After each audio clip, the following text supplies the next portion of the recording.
Hello दोस्तों, आओ करें तैयारी में स्वागत है। दोस्तों, हम देख रहे हैं एमपीपीएससी 2024 के लिए टेस्ट सीरीज। इस क्रम में आज हम यूनिट 7 की टेस्ट को लगाएंगे। यह टेस्ट नंबर 7 भी होगा। 1 से 6 टेस्ट ऑलरेडी प्लेटफॉर्म में अपलोडेड है। जो जैसे टेस्ट नंबर 7 है तो 1 से 6 नंबर टेस्ट पर यूनिट बेस पे टेस्ट है। जैसे यूनिट 1, 2, 3 तो 1 से 6 तक ऑलरेडी अपलोडेड है। ये 7th नंबर है जो कि जनरल साइंस, टेक्नोलॉजी और हेल्थ से इशू से है। सामान्य विज्ञान, तकनीकी और स्वास्थ्य संबंधी मुद्दों को कवर करेगा। इसके साथ ही दोस्तों, इस चैनल में एमपीपीएससी करंट के लिए एग्जामपीडिया जो करंट अफेयर्स का वार्षिक मंथन है उसको भी कराया जा रहा है यूनिट वाइज डिटेल्ड में। तो आप कृपया उसको भी देखें, वो आपके एग्जाम के लिए बहुत जरूरी है। साथ ही साथ हम चेतन मीना इंस्टीट्यूट की टेस्ट भी चला रहे हैं, तो आप उसको भी देखें और ज्यादा से ज्यादा प्रैक्टिस करें। और इस एग्जाम को क्वालिफाई करने का यही तरीका भी है कि ज्यादा से ज्यादा आप एमसीक्यू की प्रैक्टिस करिए। तो हम स्टार्ट करते हैं test number 7। Question number 1, what studies in the branch of anatomy? Studies of structure of living organism, study of micro organism, study of sponges, study of fossils. Hindi में देखते हैं, एनाटॉमी विज्ञान की शाखा में किसका अध्ययन करते हैं? तो दोस्तों, एनाटॉमी में हम किसका अध्ययन करते हैं? जीवों की संरचना का, सूक्ष्म जीवों का अध्ययन, स्पंजों का अध्ययन, जीवाश्मों का अध्ययन। दोस्तों, हम किसकी अध्ययन करते हैं एनाटॉमी में? जीवों की संरचना का अध्ययन करते हैं। सही जवाब क्या हो जाएगा? जीवों की संरचना का अध्ययन। Study of structure of living organism. साथ ही साथ हम देखते हैं कि इसमें हम फोसिल्स का अध्ययन किसमें करते हैं? तो फोसिल्स का अध्ययन हम पैलेंटोलॉजी में करते हैं। किसमें करते हैं? इसको भी आप ध्यान रखना। पैलेंटोलॉजी में हम क्या करते हैं? फोसिल्स का अध्ययन करते हैं, जीवाश्मों का अध्ययन करते हैं। और स्पॉन्जेस का अध्ययन किसमें करते हैं? उसको क्या बोलते हैं? तो उसको बोलते हैं पैरेनोलॉजी। उसको बोलते हैं पैरेनोलॉजी बोलते हैं। साथ ही माइक्रो ऑर्गेनिज्म का हम किसमें करते हैं? माइक्रो ऑर्गेनिज्म का अध्ययन तो हम माइक्रो बायोलॉजी में करते हैं। किसमें करते हैं? माइक्रो बायोलॉजी में करते हैं। इस ऑप्शन को भी देख लीजिए।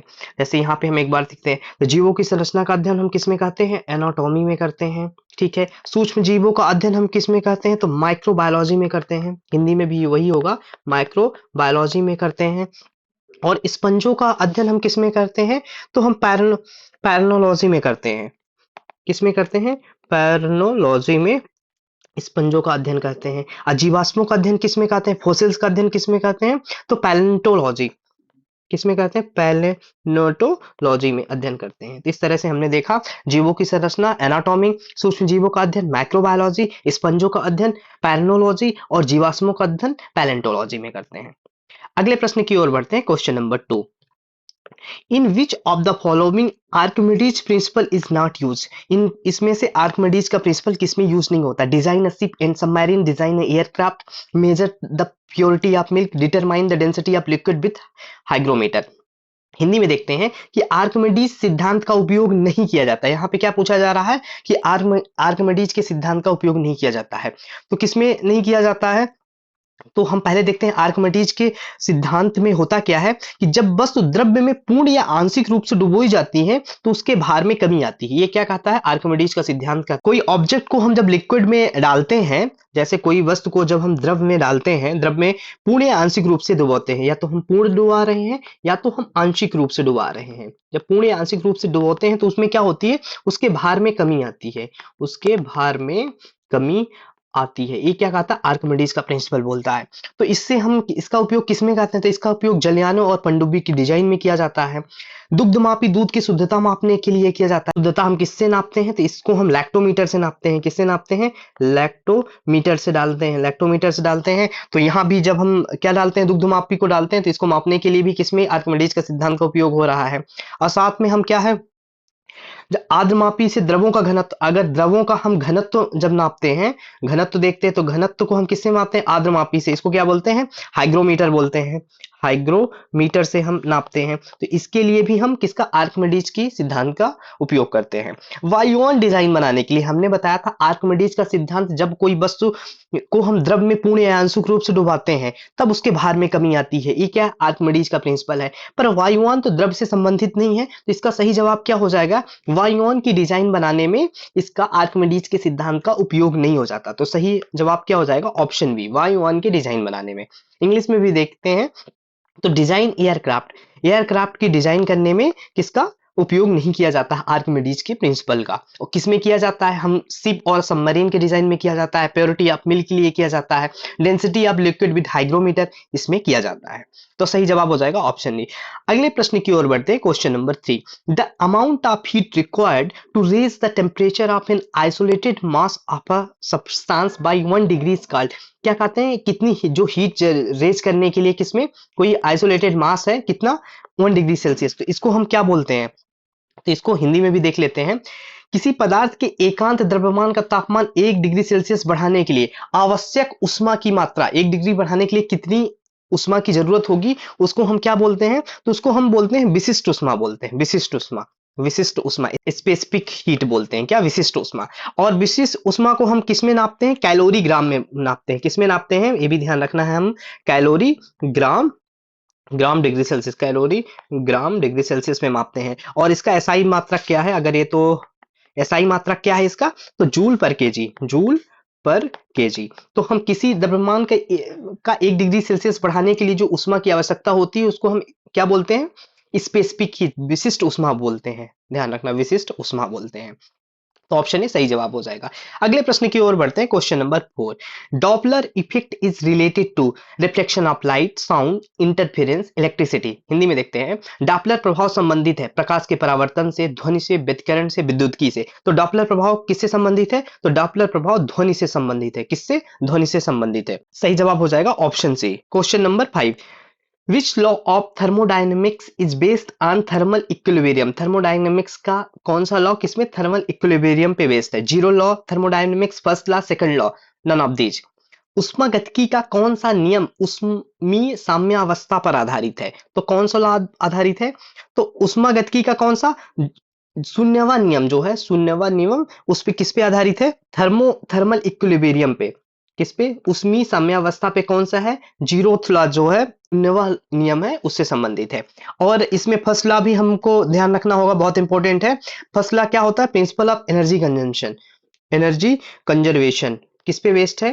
Principle of energy conservation. अगर फर्स्ट लॉ पूछे तो प्रिंसिपल ऑफ एनर्जी कंजर्वेशन पे बेस्ड है। और जीरो नियम किस पे है? उष्मी साम्यावस्था पे बेस्ड है। ध्यान रखना, थर्मल इक्विलिब्रियम पे कौन सा है? तो ये जीरोथ लॉ, जीरोथ लॉ, शून्यवा नियम जो है इस पे है। अब फर्स्ट लॉ किस में है? Conservation of energy, energy conservation. ध्यान रखना है आपको, ये किस पे है? एनर्जी कंजर्वेशन पे बेस्ड है। कौन सा? पहला नियम। और जो जीरो नियम है वो किस पे है? थर्मल इक्विलिब्रियम पे है। तो सही जवाब हो जाएगा ऑप्शन ए। अगले प्रश्न की ओर बढ़ते हैं। इसमें हमको ब्रांचेस दी हुआ है और उसकी स्टडीज दी हुई है जिसको हमको मैच करना है। तो देखते हैं हिमेटोलॉजी किससे संबंधित है? तो हिमेटोलॉजी में हम क्या कहते हैं? स्टडी ऑफ ब्लड करते हैं। और पेडोलॉजी में क्या कब बोलते हैं? दोस्तों इस क्वेश्चन में इंग्लिश और हिंदी टाइपिंग मिस्टेक है। यहाँ पे क्या हो जाएगा? यहाँ पे ये है हिंदी में पेडोलॉजी दिया हो, उसी के हिसाब से ऑप्शन भी बना हुआ है। तो सेकंड ऑप्शन हम पेडोलॉजी मानते हैं। तो पेडोलॉजी में क्या बोलते हैं, क्या करते हैं हम? तो स्टडी ऑफ सॉइल करते हैं। और सिस्मोलॉजी में क्या बोलते हैं? सिस्मोलॉजी में हम अर्थक्वेक की स्टडी करते हैं। और हिस्टोलॉजी में क्या करते हैं? स्टडी ऑफ टिश्यूज करते हैं। तो ध्यान रखना, हिमेटोलॉजी स्टडी ऑफ ब्लड, और पेडोलॉजी में सॉइल की स्टडी, सिस्मोलॉजी में हम अर्थक्वेक की स्टडी, और हिस्टोलॉजी में टिश्यू की स्टडी। इस तरीके से सही जवाब क्या हो जाएगा? ऑप्शन बी हो जाएगा। हिंदी में हम देखते हैं, हिमेटोलॉजी में हम किसका कहते हैं? हिमेटोलॉजी में हम रक्त का, पैडोलॉजी में हम किसका? मिट्टी का करते हैं, सिस्मोलॉजी में भूकंप का अध्ययन करते हैं, और हिस्टोलॉजी में ऊतक या टिश्यू का अध्ययन करते हैं। तो इस तरीके से सही जवाब क्या हो जाएगा? Option B, A3, B4, C1, D2। ये क्या हो जाएगा? सही जवाब हो जाएगा। अगले प्रश्न की ओर बढ़ते हैं, question number 7। Which phenomenon occurs only in transverse wave? Interference of light, polarisation of light, diffraction of light, refraction of light. Hindi में देखते हैं, कौन सी घटना केवल अनुप्रस्थ तरंगों में होती है? तो अनुप्रस्थ तरंगों में कौन सी घटना होती है? तो इसका सही जवाब क्या हो जाएगा? व्यतिकरण, ध्रुवण, विवर्तन, अपवर्तन। तो अनुप्रस्थ तरंगों में केवल क्या होता है? ध्रुवण होता है, ध्रुवण होता है, ध्रुवण होता है। इसको इंग्लिश में क्या बोलते हैं? पोलराइजेशन बोलते हैं। क्या बोलते हैं? पोलराइजेशन। तो ट्रांसवर्स वेव में क्या होता है? पोलराइजेशन ऑफ लाइट होता है। ध्यान रखना है। अगले प्रश्न की ओर बढ़ते हैं, question number 8। Which law state that pressure of a gas is inversely proportional to its volume? क्या बोलता है? Pressure of a gas is inversely proportional to its volume। कौन सा लॉ, कौन सा नियम बताता है कि गैस का दबाव उसके आयतन के व्यतिक्रमानुपाती होता है? तो चार्ल्स का नियम, अवोगाद्रो का नियम, बॉयल का नियम, ग्राहम का नियम। तो किसका नियम बताता है? बॉयल का नियम। बॉयल का नियम क्या बताता है कि जो गैस का दबाव होगा उसके आयतन के व्युत्क्रमानुपाती होता है। कौन सा? Boyle's law. बॉयल्स लॉ क्या बोलता है? The pressure of gas is inversely proportional to its volume.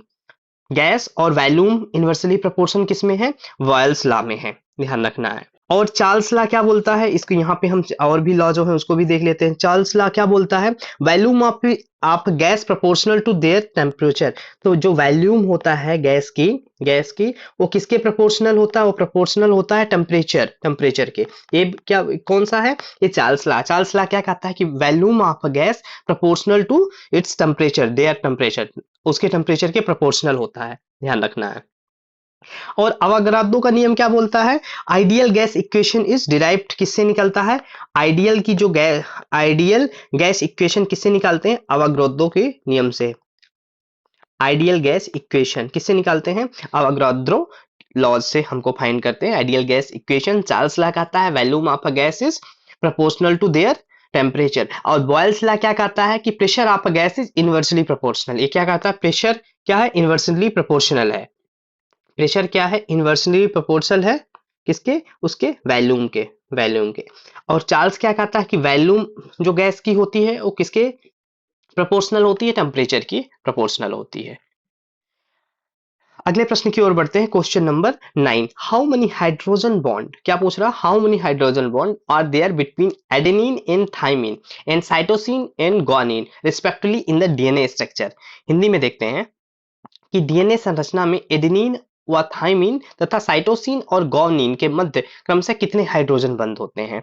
तो हमको पता है कि ये क्या है, ये डीएनए स्ट्रक्चर है। डीएनए स्ट्रक्चर में, और डीएनए स्ट्रक्चर किस पे बांधन है? ये जो एडेनिन थाइमिन, इसको क्या बोलते हैं? किस पे है? ये डबल हेलिकल मॉडल है। डबल, इसको क्या बोलते हैं? एडेनिन थाइमिन, इसको कौन है? डबल हेलिकल मॉडल है, इसको बोलते हैं डबल हेलिकल। डीएनए का जो हेलिकल मॉडल है। और इसको दिया किसने था? सबसे पहले जो डीएनए की ये संरचना है किसने बताया था? तो इसको वाटसन एंड क्रिक ने बताया था। किसने बताया था? ये भी महत्वपूर्ण क्वेश्चन है। वाटसन एवं क्रिक ने बताया था डबल एक्सिकल या हेलिकल जो मॉडल है डीएनए का। और इसमें बताया गया था कि जो एडेनिन और ग्वानिन है, एडेनिन और थाइमिन के बीच दो हाइड्रोजन बॉन्ड है। एडेनिन और थाइमिन के बीच कितने हैं? दो हाइड्रोजन बॉन्ड हैं। और साइटोसिन और ग्वानिन के बीच कितने हैं? इसमें तीन हाइड्रोजन बॉन्ड है, तीन हाइड्रोजन बॉन्ड है। तो सबसे पहले हम इस प्रश्न में देखें कि जो डीएनए की संरचना है डबल हेक्सिकल, एडेनिन और थाइमिन, साइटोसिन और ग्वानिन, इसको कौन दिया था? तो इसको वाटसन एंड क्रिक ने दिया था। इसको डबल हेक्सिकल मॉडल भी बोलते हैं।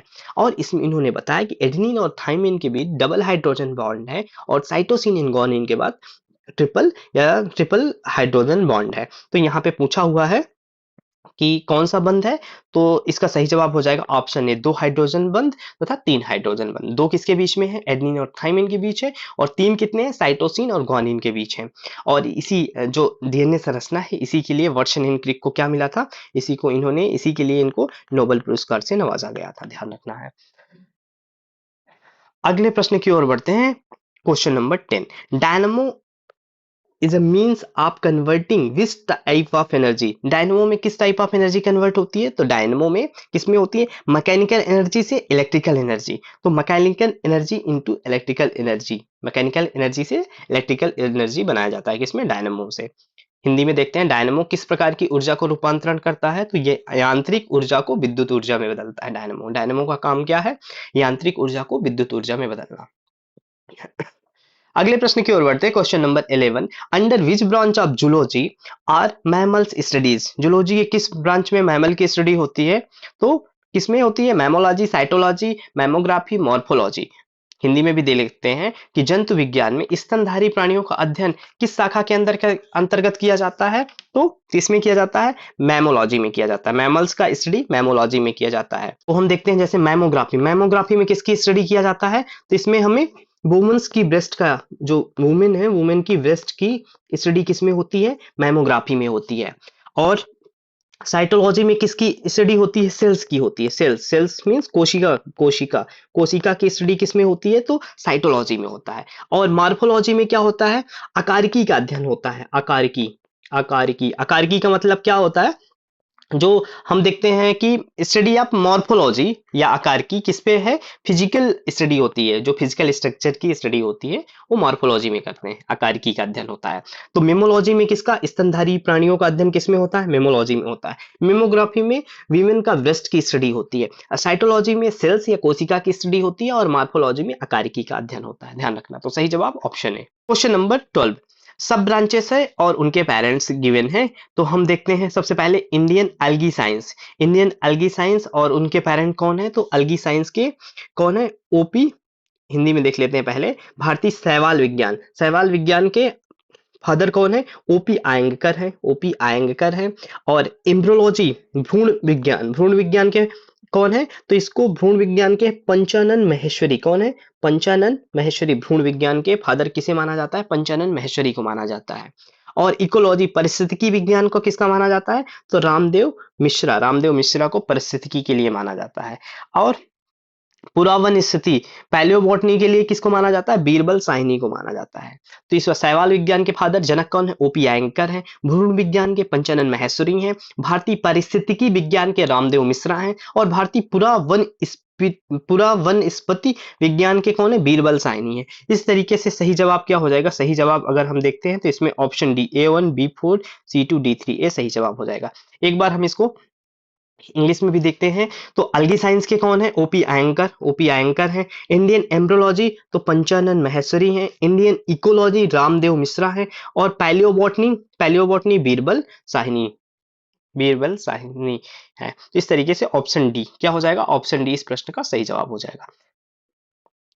अगले प्रश्न की ओर बढ़ते हैं। Question number 13, which statement is false, क्या पूछ रहा है, फॉल्स पूछ रहा है, regarding the Indian council of agricultural research, ICAR, Indian council of agriculture research में क्या फॉल्स है। It was established in July 1929, जुलाई 1929 में स्टेब्लिश हुई है।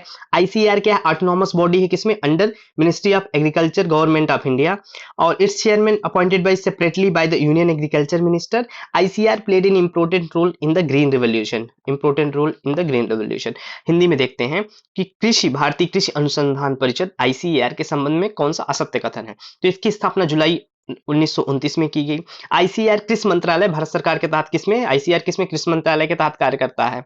और हरित क्रांति में ICAR का महत्वपूर्ण भूमिका रही है। इसके अध्यक्ष की नियुक्ति पृथक रूप से केंद्रीय मंत्री के द्वारा की जाती है। ये ऑप्शन गलत हो जाएगा कि क्योंकि इसमें किसमें होती है, इसके जो चेयरमैन होता है वो अध्यक्ष कौन होता है, अध्यक्ष या चेयरमैन होती है, इसकी पृथक रूप से नहीं हो जाता है। ये क्या होता है, पदेन सदस्य, पदेन होते हैं। इसको क्या बोलते हैं, एक्स ऑफिशियो होते हैं। और एक्स ऑफिशियो कौन चेयरमैन होता है, जो यूनियन एग्रीकल्चर मिनिस्टर होगा, जो यूनियन एग्रीकल्चर मिनिस्टर होगा वही क्या होगा, एक्स ऑफिशियो या पदेन अध्यक्ष होगा, किसका, ICAR का, union minister of agriculture, union agriculture जो मिनिस्टर होगा वही क्या होगा, पदेन अध्यक्ष होगा।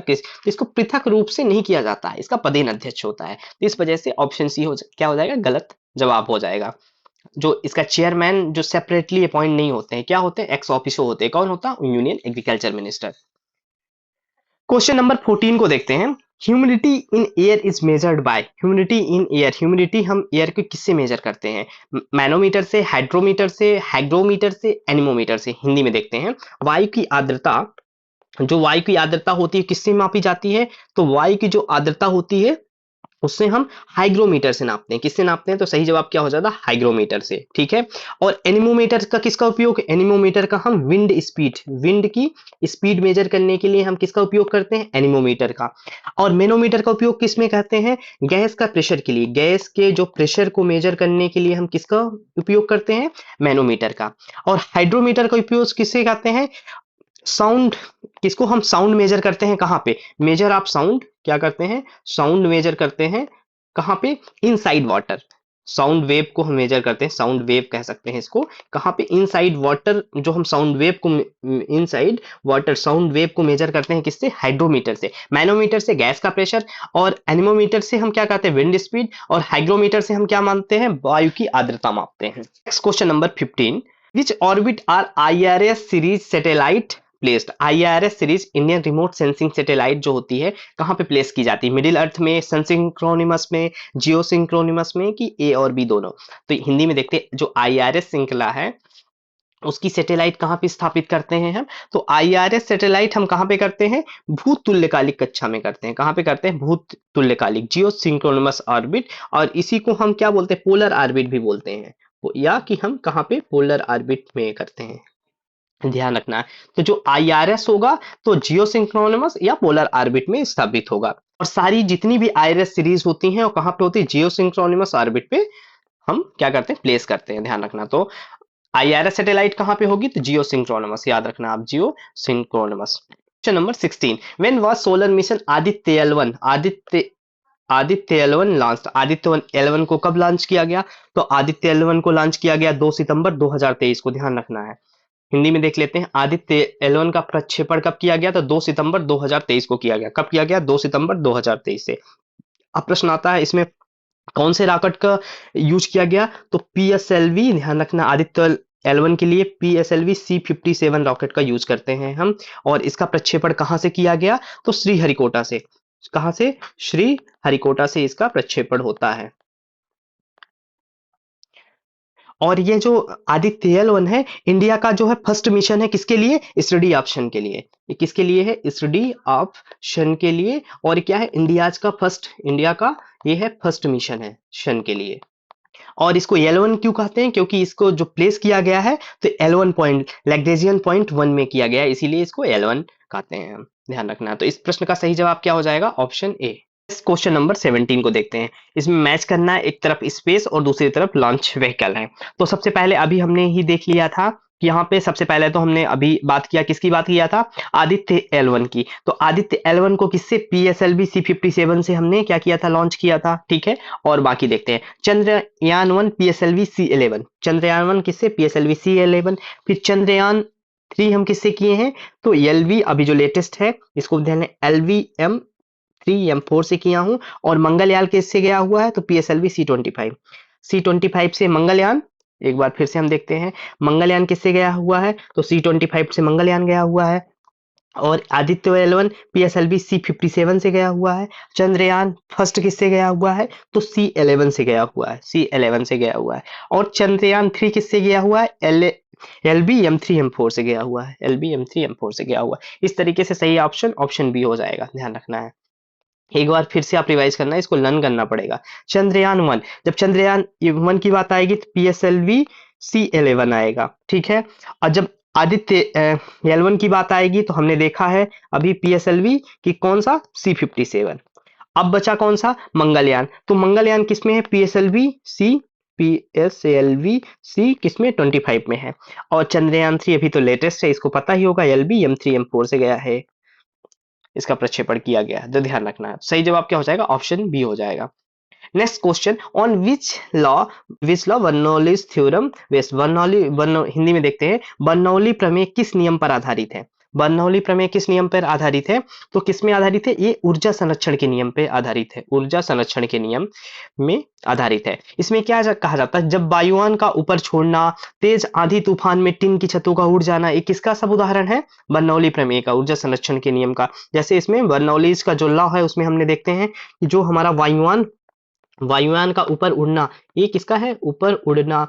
और जैसे जब आंधी तूफान आता है तेज में, आंधी और तूफान में क्या हो जाता है? जो टिन की छतें होती हैं, टिन की छत उड़ जाती हैं, ध्यान रखना है, टिन की छत उड़ जाती हैं। ये किसका है? ये किस टिन की छत का उड़ जाना, ये सब क्या? बर्नौलीज प्रिंसिपल का एग्जाम्पल है। किस पे बेस्ड है? कंजर्वेशन ऑफ एनर्जी पे बेस्ड है। ऑप्शन सी सही जवाब हो जाएगा। किसमें? The law of energy conservation पे बेस्ड है। Question number 19, which pair is wrongly matched? Scientific institute है और एस्टेब्लिश ईयर दिया हुआ है। तो हम यहाँ पे देखते हैं बार्क कब हुआ? तो बार्क 1954 में बार्क एस्टेब्लिशमेंट हुआ था। और CSIR यहाँ पे देखते हैं, CSIR का कब हुआ था? 1942 में हुआ था। और Vikram Sarabhai space centre VSSC का कब हुआ था? तो 1963 में हुआ था, 1963 में हुआ था। अब यहाँ पे देखते हैं स्पेस यूटिलिटी सेंटर कब स्टैब्लिश किया गया था? तो 1972 में स्टडी, ये 82 गलत होगा, कब किया गया था? 1972 में इसको स्टैब्लिश किया गया था। और कहाँ पे स्टैब्लिश किया गया था? तो ये अहमदाबाद में किया गया था। कहाँ पे? अहमदाबाद कहाँ पे? गुजरात, अहमदाबाद गुजरात में इसको स्टैब्लिश किया गया था। और ये क्या है? इसरो का सेंटर है, इसरो का एक इंपॉर्टेंट सेंटर है, ध्यान रखना है। सेंटर है। फिर से एक बार रिवाइज करते हैं। बार्क कब हुआ? 1954 में हम देखते हैं बार्क स्टैब्लिश हुआ। अंतरिक्ष उपयोग केंद्र हमने बताया अभी कब हुआ था? 1982। गलत है, कब हुआ था? ये सही जवाब हो जाएगा इसका, क्योंकि गलत पूछ रहा है। तो कब हुआ था इसको? 1972 में स्टैब्लिश हुआ। कहाँ पे? अहमदाबाद गुजरात में स्टैब्लिश हुआ है। और क्या है? इसरो का स्पेशल सेंटर है। फिर नेक्स्ट देखते हैं CSIR, वैज्ञानिक औद्योगिक अनुसंधान परिषद, CSIR की 1942 में स्टैब्लिश हुआ है। और विक्रम साराभाई अंतरिक्ष केंद्र कब हुआ है? 1963 में हुआ है। 1963 में हुआ है। तो गलत क्या था? ऑप्शन बी गलत था। क्वेश्चन नंबर 20 देखते हैं। Which statement is false regarding NSIL? NSIL के बारे में पूछ रहा है। फुल फॉर्म क्या है? न्यू स्पेस इंडिया लिमिटेड है इसका फुल फॉर्म। क्या है? न्यू स्पेस इंडिया लिमिटेड है। NSIL कॉमर्शियल आर्म, ये क्या है? कॉमर्शियल आर्म है किसकी? इसरो की, Indian space research organisation, ISRO का फुल फॉर्म है। NSIL का एम क्या है? Increase industry participation in the Indian space programme. और हिंदी में देखते हैं। NSIL के संबंध में कौन सा कथन असत्य पूछ रहा है? तो NSIL का पूरा नाम क्या है? न्यू स्पेस इंडिया लिमिटेड, बिल्कुल सही। क्या है? NSIL जो इसरो का भारतीय अंतरिक्ष अनुसंधान संगठन का क्या है? वाणिज्यिक शाखा है, कॉमर्शियल विंग है ये। और NSIL का उद्देश्य क्या है? जो भारतीय अंतरिक्ष कार्यक्रम है उसमें उद्योग जगत की भागीदारी लाना। किसका है? इंडस्ट्री पार्टिसिपेशन करना, उद्योग जगत की भागीदारी करना। अब गलत पूछ रहा है, इसमें सारे सही हैं, तो इसका सही जवाब क्या हो जाएगा? इनमें से कोई गलत नहीं है। तो इस प्रश्न का सही जवाब क्या हो जाएगा? ऑप्शन डी, इनमें से कोई गलत नहीं है। अगले प्रश्न की ओर बढ़ते हैं। Question number 21। The name of Chandrayaan 2 rover in lander, जो चंद्रयान 2 था उसके रोवर का क्या नाम है और लैंडर का क्या नाम है? तो चंद्रयान 2 की जो लैंडर है उसका क्या नाम है? लैंडर का नाम क्या है? विक्रम है। और रोवर का नाम क्या है? रोवर का नाम क्या था? प्रज्ञान था। और लैंडर का नाम क्या था? विक्रम था। विक्रम था, ध्यान रखना है। और ये जो चंद्रयान 2 था वो कंप्लीटली सक्सेसफुल नहीं था, ये फेल हो गया था। किसमें? सॉफ्ट लैंडिंग में। ड्यूरिंग द सॉफ्ट लैंडिंग ये क्या हो गया था? फेल हो गया था। और इसको कब लॉन्च किया गया था? तो जुलाई 2019 में, ये भी आपको जानना है, जुलाई 2019 में लॉन्च किया गया था। तो इसके पहले क्या दे रखा है? पहले रोवर दे रखा है, तो रोवर का नाम प्रज्ञान है, तो रोवर का नाम प्रज्ञान हो गया। फिर लैंडर का नाम क्या है? विक्रम है। तो ऑप्शन सी, पहले रोवर फिर लैंडर, तो प्रज्ञान और विक्रम। हिंदी में देख लेते हैं। चंद्रयान 2 के रोवर और लैंडर का नाम, तो रोवर का नाम क्या है? प्रज्ञान है। और लैंडर का नाम क्या है? विक्रम है। तो इस प्रश्न का सही जवाब क्या हो जाएगा? ऑप्शन सी हो जाएगा। इसको लॉन्च कब किया गया? तो जुलाई 2019 को लॉन्च किया गया था। क्वेश्चन नंबर 22 की देखते हैं। Consider the following statement regarding one web के बारे में क्वेश्चन है। One web is a UK based communication company. पहली चीज क्या कह रहा है कि वन वेब क्या है? यूके बेस्ड कम्युनिकेशन कंपनी है। दूसरा, OneWeb satellite are launch NSIL commercial arm of, OneWeb की जो सैटेलाइट है वो NSIL के द्वारा लॉन्च किया गया। और तीसरा क्या है? 72 satellite were launch ISRO under the one web India one mission.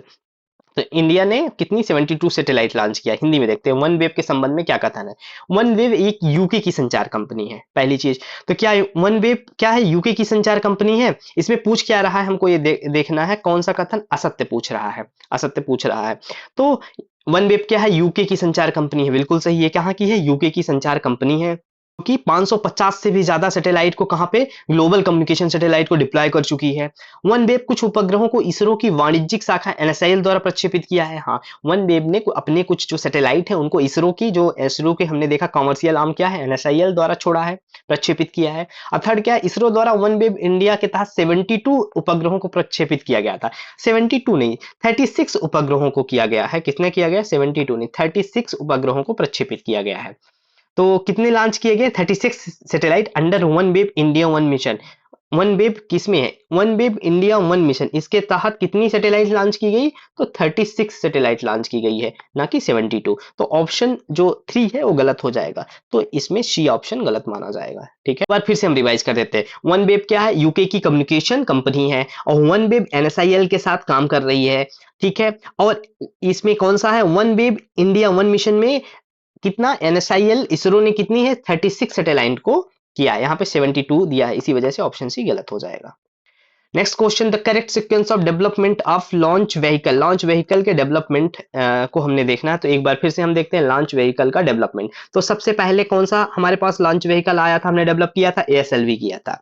ASLV से हम फिर फर्दर उसको और स्ट्रॉन्ग किस में हो गए, पीएसएलवी में। और मॉडर्न में कौन सा अभी जो हमने डेवलप किया, जीएसएलवी। तो सही सीक्वेंस क्या होगा, उसके एएसएलवी के पहले भी दोस्तों क्या था, एसएलवी था। एसएलवी एसएलवी को अपग्रेड करके हमने एएसएलवी बनाया, एएसएलवी के बाद हम पीएसएलवी बनाए, पीएसएलवी के बाद जीएसएलवी बनाए। तो ध्यान रखना, पहले क्या है, ए एसएलवी है, फिर एएसएलवी है, फिर पीएसएलवी है, देन जीएसएलवी है। तो इसका सही जवाब क्या हो जाएगा, ऑप्शन ए इसका सही जवाब हो जाएगा।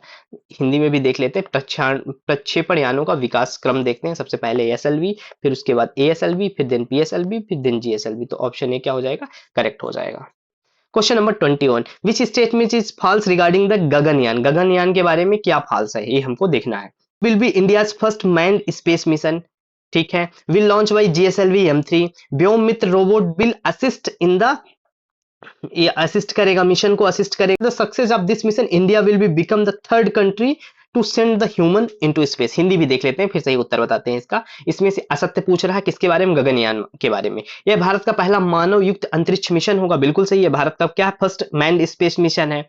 और इसको कब लॉन्च किए जाने के प्लान किया जा रहा है, तो 2024 में इसको लॉन्च का प्लान है। किससे लॉन्च किया जा रहा है, तो इसको जीएसएलवी M3 का उपयोग किया जाएगा। लॉन्च करने के लिए किसका प्रयोग किया जाएगा, किस रॉकेट का, तो जीएसएलवी M3 का प्रयोग किया जाएगा। और इसमें व्योम मित्र रोबोट लगाया गया है, जो कि मिशन में क्या करेगा, असिस्ट करेगा, सहयोग करेगा, ठीक है। और इस मिशन के सफल होने के पर भारत किसी मानव को अंतरिक्ष में भेजने वाला तीसरा देश बन जाएगा। नहीं दोस्तों, तीसरा नहीं, चौथा बनेगा। कौन सा देश बनेगा, फोर्थ बनेगा, फोर्थ बनेगा। और फर्स्ट थ्री कौन है, तो फर्स्ट थ्री में पहले नंबर पे क्या है, अमेरिका। अमेरिका है। अमेरिका के बाद कौन किया था, रशिया ने भेजा है, रशिया। और रशिया के बाद फिर किसका नंबर आ गया, चाइना। चाइना आ गया। और इंडिया क्या होगा, इंडिया की जो, अगर ये सक्सेस होता है तो इंडिया की फोर्थ पोजीशन हो जाएगी। तो ध्यान रखना है, गगनयान मिशन किस, भारत का पहला मैन स्पेस मिशन है, पहला मानव युक्त अंतरिक्ष मिशन है, जो 2024 में लॉन्च किया जाएगा। जीएसएलवी M3 से लॉन्च किया जाएगा। और व्योम मित्र रोबोट है, जो इस मिशन के लिए असिस्ट करेगा, सहयोग करेगा। और इसके सफल होने के बाद इंडिया फोर्थ नंबर, वर्ल्ड में कौन सी प्लेस होगी, इंडिया की फोर्थ प्लेस होगी। फर्स्ट में अमेरिका, सेकंड में रशिया और थर्ड में China. Number 25, which of the following is not a result of atmospheric refraction of light. किसका बात कर रहा है, एटमॉस्फेरिक रिफ्रैक्शन ऑफ लाइट का रिजल्ट नहीं है, नॉट द रिजल्ट, रिजल्ट नहीं है। तो इसमें हम देखते हैं, the sun being visible 2 or 3 minutes before rising, the sun appearing higher in the sky than actual height, twinkling of a star in sun appearing red at sunset। Hindi में देखते हैं कि कौन सा प्रकाश के वायुमंडलीय अपवर्तन का परिणाम नहीं है, कौन सा अपवर्तन का परिणाम नहीं है। तो सूर्य का अपने वास्तविक उदय से 2-3 मिनट पहले दिखाई देना, ये क्या है, परिणाम है, बिल्कुल परिणाम है। वायुमंडलीय अपवर्तन का ये क्या है, परिणाम है। सूर्य की आकाश में वास्तविक ऊंचाई से ज्यादा ऊंचाई पर दिखना, ये भी परिणाम है। रातों को टिमटिमाना, ये भी क्या है, परिणाम है। और सूर्यास्त के समय सूर्य का लाल दिखाई देना क्या है, सन जो अपीयर होता है रेड बिफोर सनसेट और सनराइज, ये किसके कारण होता है, ये वायुमंडलीय अपवर्तन के कारण नहीं होता है। ये किसके कारण होता है, ये होता है स्कैटरिंग ऑफ लाइट के कारण। लाल किस पे दिखाई देता है, स्कैटरिंग ऑफ लाइट के कारण। स्कैटरिंग ऑफ लाइट है, इस किसका उदाहरण है, स्कैटरिंग ऑफ लाइट है, ध्यान रखना है। सूर्यास्त के समय और सूर्योदय के समय जो लाल दिखाई पड़ता है, इसको स्कैटरिंग ऑफ लाइट कहते हैं। बाकी ट्विंकलिंग ऑफ स्टार, रातों में तारों का टिमटिमाना, और हम वास्तविक ऊंचाई से ज्यादा ऊंचाई पे देखना, और क्या है, जो वास्तविक उदय से 2 या 3 मिनट पहले ही दिखाई पड़ना, ये वायुमंडलीय अपवर्तन का परिणाम है। प्रकाश का वायुमंडलीय अपवर्तन का परिणाम है। क्या नहीं है, सूर्यास्त के समय लाल दिखाई देना। तो इस प्रश्न का सही जवाब क्या हो जाएगा, ऑप्शन डी हो जाएगा, क्योंकि सूर्यास्त के समय सूर्य का लाल दिखाई पड़ना स्कैटरिंग ऑफ लाइट का एग्जाम्पल है। Question number 26, who was the father of Indian space programme. Indian space programme के फादर कौन है, तो डॉक्टर विक्रम भाई, अंबालाल साराभाई, सतीश धवन, होमी जहांगीर भाभा, कृष्ण स्वामी, कस्तूरी रंजन। तो कौन है, हिंदी में भी देख लेते हैं। अंतरिक्ष कार्यक्रम के जनक विक्रम अंबालाल साराभाई हैं। कौन है, डॉक्टर विक्रम अंबालाल साराभाई हैं, ठीक है। भारत के अंतरिक्ष कार्यक्रम, एक बार हम भारत के अंतरिक्ष कार्यक्रम को देखते हैं। तो भारत का अंतरिक्ष कार्यक्रम सबसे पहले इसरो, किसके द्वारा, सबसे मेन महत्वपूर्ण बॉडी कौन सी है, तो महत्वपूर्ण बॉडी इसरो है। इसरो कब गठन हुआ, तो इसरो का गठन हुआ है 15 अगस्त 1969। फिर इसरो को डिपार्टमेंट ऑफ स्पेस के अंतर्गत कब लाया गया, 1 जून 1972 को। हम कहा डिपार्टमेंट ऑफ स्पेस को किसमें के अंडर किसको लाए, इसरो को लाए। सबसे पहले स्पेस कमीशन अंतरिक्ष आयोग कब बना, ये भी ध्यान रखना है। स्पेस कमीशन कब बना, तो 1972 में स्पेस कमीशन बना है, ध्यान रखना है आपको। और father of Indian space research programme कौन है, डॉक्टर विक्रम अम्बालाल साराभाई हैं। Number 27, which of the following statement is true, किसके बारे में ट्रू पूछ रहा है, तो RDX is an example of explosive, TNT is an insecticide, DDT is disinfectant, none of this. तो हमको ध्यान रखना है कि डीडीटी क्या है, इनसे ट्रू पूछ रहा है। हिंदी में देख लेते हैं, कौन सा कथन सत्य है, तो आरडीएक्स एक विस्फोटक है, बिल्कुल ये सत्य है। आरडीएक्स क्या है, एक विस्फोटक है। टीएनटी क्या है, टीएनटी क्या है, टीएनटी को हम बोलते हैं ट्राई नाइट्रोल्यून, इसको क्या बोलते हैं, टीएनटी को ट्राई नाइट्रोयून, ट्राई नाइट्रोट्रोलूइन। ये क्या है, ये कैसे होता है, ये लाइट येलो कलर का होता है, येलो कलर का होता है। इसमें क्या होता है, सॉलिड ऑक्सीजन नाइट्रोजन कंपाउंड होता है, और ये टीएनटी है क्या, एक्सप्लोसिव है, इस वजह से ये गलत होगा। नेक्स्ट क्या है, डीडीटी। डीडीटी क्या है, इंसेक्टिसाइड है। डीडीटी क्या है, इसका उल्टा, डीडीटी क्या है, इंसेक्टिसाइड है, ध्यान रखना है। कीटनाशक है, डीडीटी क्या है, रोगाणुनाशक नहीं है, ये कीटनाशक है, कीटनाशक मीन्स इंसेक्टिसाइड है, ध्यान रखना है। तो आरडीएक्स एक्सप्लोसिव है, विस्फोटक है। टीएनटी भी क्या है, एक विस्फोटक है। और डीडीटी क्या है, एक कीटनाशक है, ध्यान रखना है आपको। तो इस तरीके से हमारा सही जवाब कौन हो जाएगा, ऑप्शन ए, आरडीएक्स एक एक्सप्लोसिव है। टीएनटी क्या है, टीएनटी भी क्या है, एक एक्सप्लोसिव है। डीडीटी क्या है, इंसेक्टिसाइड है। तो इस तरीके ऑप्शन ए सही हो जाएगा। Next question 28, why which following name is trisomy 21 is known. Hindi में देखते हैं, ट्राइसोमी 21 को किस नाम से जाना जाता है, डाउन सिंड्रोम, इवास syndrome, grey baby, Edward syndrome.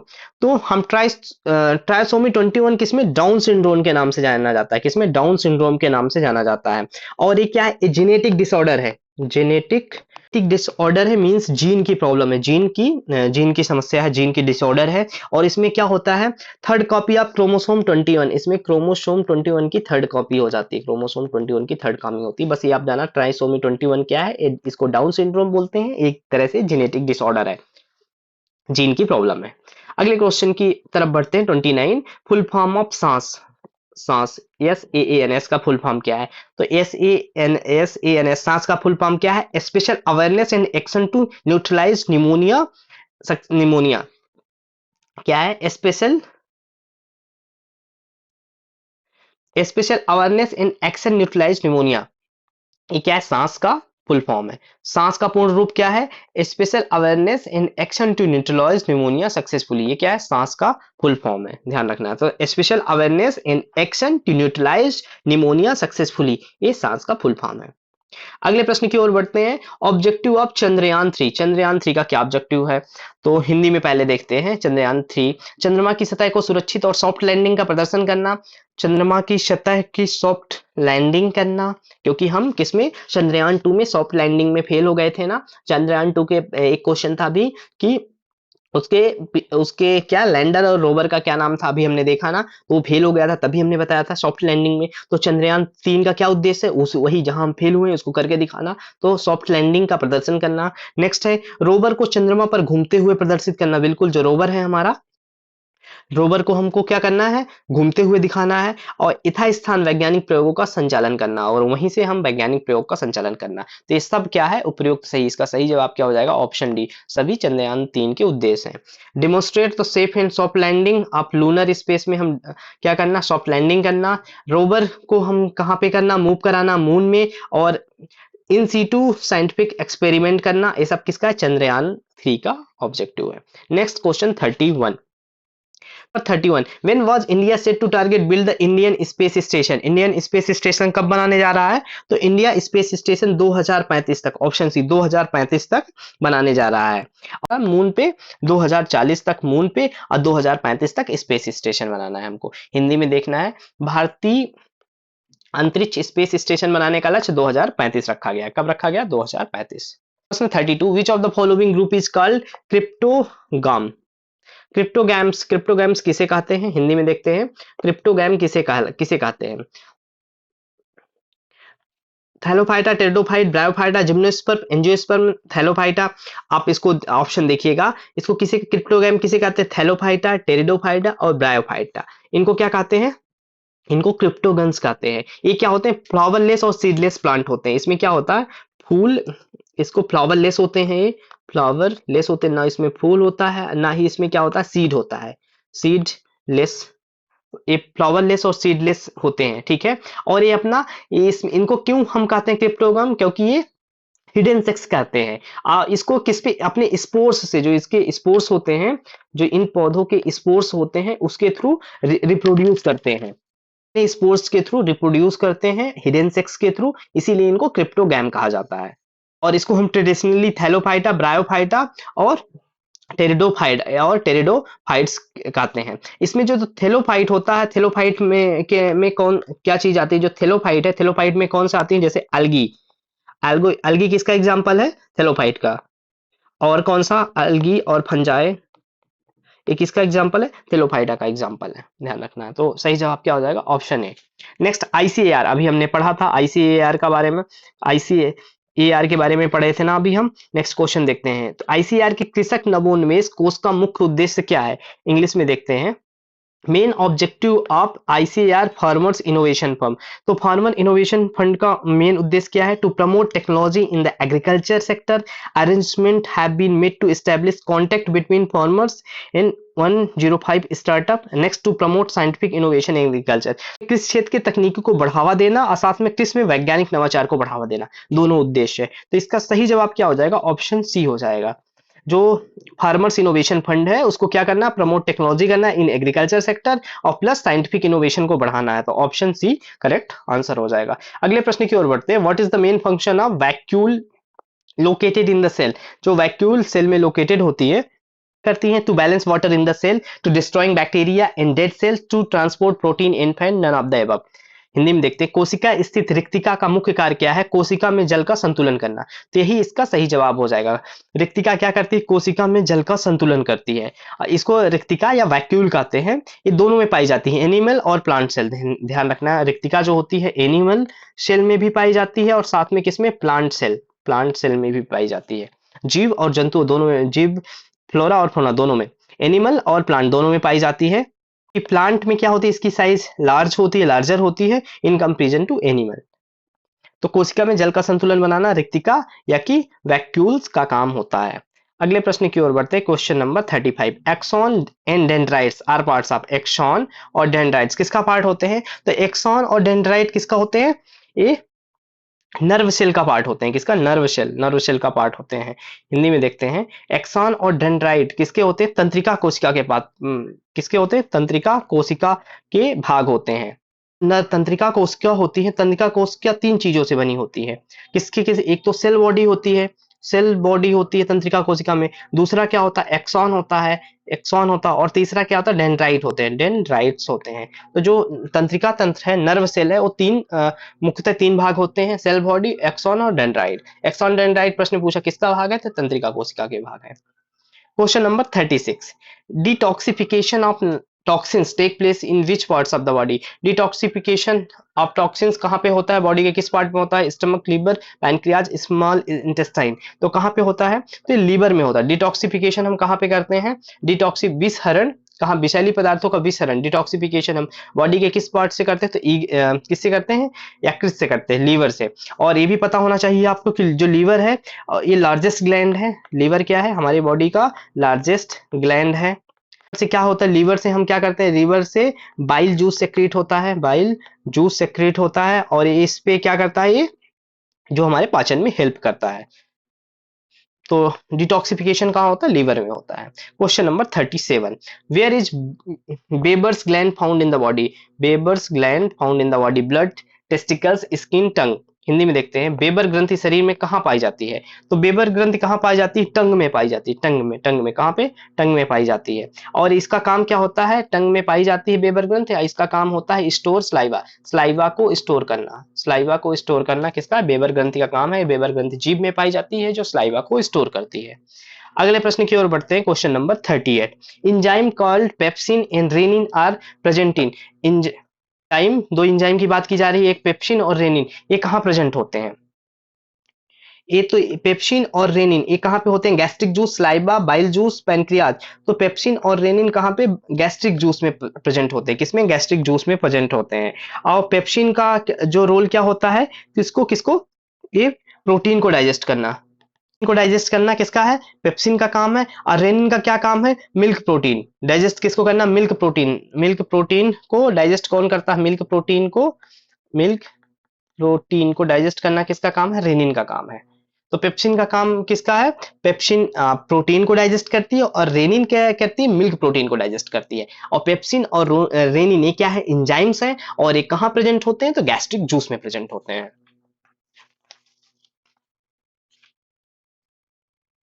बढ़ते हैं क्वेश्चन नंबर 39 की ओर। Which of the following polymers is not a thermoplastic? कौन से जो पॉलीमर है थर्मोप्लास्टिक नहीं है? टेफ्लॉन, नायलॉन, कैप्रोलैक्टम और पॉलीस्टीरीन। कौन से क्या पूछ रहा है यहाँ पे? पॉलीमर नहीं है। तो दोस्तों हिंदी में भी अगर देख ले एक बार फिर बात करते हैं। कौन सा बहुलक एक थर्मोप्लास्टिक नहीं है? कौन सा पॉलीमर क्या है? थर्मोप्लास्टिक नहीं है। पहले हम देखते हैं थर्मोप्लास्टिक है क्या। थर्मोप्लास्टिक एक तरह से क्या है? पॉलीमर है। पॉलीमर को क्या कहते हैं? बहुलक है। जिस कौन सा थर्मोप्लास्टिक नहीं है? Teflon, nylon, caprolactam. तो कैप्रोलैक्टम क्या है? थर्मोप्लास्टिक नहीं है। कौन सा थर्मोप्लास्टिक नहीं है? तो कैप्रोलैक्टम नहीं है पूछ रहा है। कैप्रोलैक्टम थर्मोप्लास्टिक नहीं है। अगले प्रश्न की ओर बढ़ते हैं। Question number 40। Consider the following names. Balakrishnan Nair, Ajit Krishnan, Anand Pratap और Shubhanshu Shukla. Which above names have been announced to go space under the Gaganyaan mission? Gaganyaan mission में स्पेस में कौन जा रहे हैं? निम्न नामों में से किन्हें गगनयान मिशन के तहत अंतरिक्ष में जाने के लिए घोषित किया गया है? तो अंतरिक्ष में जाने के लिए 4 लोगों को सेलेक्ट किया गया है। कौन से? प्रशांत बालकृष्णन नायर, अजीत कृष्णन, आनंद प्रताप और शुभांशु शुक्ला। और इनमें से कितने लोग जाएंगे? एनी थ्री 3 लोग जाएंगे। तो इनमें से 3 लोग कोई भी जा सकते हैं। कहां पे? स्पेस में, गगनयान में। तो इस प्रश्न का सही जवाब हो जाएगा, किसे सेलेक्ट किया गया? तो सभी को सेलेक्ट किया गया है। Option D is a correct answer. Next question number 41। What is the total number of lobes in the lungs? Lungs में कितने लोब्स होते हैं? में लोब्स की कुल संख्या होती है। तो फेफड़ों के में लोब्स का ग्रुप होता है। ग्रुप ऑफ लोब्स को हम क्या बोलते हैं? इसको बोलते हैं ब्रोंकी। ग्रुप ऑफ लोब्स को ब्रोंकी बोलते हैं। और फेफड़ों में टोटल 5 लोब्स प्रेजेंट होते हैं। कितने होते हैं? तो 5 लोब्स होते हैं। ध्यान रखना, फेफड़ों में कितने? 5 लोब्स होते हैं, जिसमें से 3 क्या होते हैं? राइट लोब्स होते हैं और 2 लेफ्ट लोब्स होते हैं। 2 लेफ्ट होते हैं। और इनको क्या कहा जाता है? जो लोब्स होते हैं उनको क्या कहा जाता है? ये भी ध्यान रखना, हाईवे ऑफ लंग्स कहा जाता है। क्या कहा जाता है? हाईवे ऑफ लंग्स कहा जाता है। ध्यान रखना है। तो प्रश्न में पूछा है फेफड़ों में लोब्स की कुल संख्या। तो फेफड़ों में कुल 5 लोब्स होते हैं, 3 राइट होते हैं, 2 लेफ्ट होते हैं। इनको क्या कहा जाता है? इनको हाईवे ऑफ लंग्स कहा जाता है। तो इस प्रश्न का सही जवाब क्या हो जाता है? ऑप्शन ए, 3 दाएं तरफ और 2 बाएं तरफ होते हैं। और जो ग्रुप ऑफ लोब्स होते हैं फेफड़ों में प्रेजेंट उनको हम ब्रोंकी कहते हैं। और टोटल 5 लोब्स होते हैं। ध्यान रखना है। प्रश्न की ओर बढ़ते हैं। Question number 42। What percentage of oxygen is taken in inhaled in excelled respectively during the breathing? जब हम ब्रीथ करते हैं तो इनहेल और एक्सेल में कितने परसेंट हम लेते हैं? तो 21.1% हम ऑक्सीजन करते हैं जब हम इनहेल करते हैं। और जब एक्सेल करते हैं तो उसमें कितना करते हैं? 17.18%। यहाँ पे देखते हैं एक्सेल में 17.18% हम क्या करते हैं? एक्सेल कर देते हैं। और जो 4% ऑक्सीजन होते हैं ये क्या होते हैं? वो एक्सेटेड होती है हमारे बॉडी से। कहाँ? फ्रॉम CO2 के फॉर्म में होती है। का सही जवाब क्या हो जाएगा? ऑप्शन बी सही जवाब हो जाएगा। 21.1% हम क्या करते हैं? इनहेल करते हैं। क्या करते हैं? इनहेल करते हैं 21.1% और एक्सेल करते हैं 17.8%। ठीक है।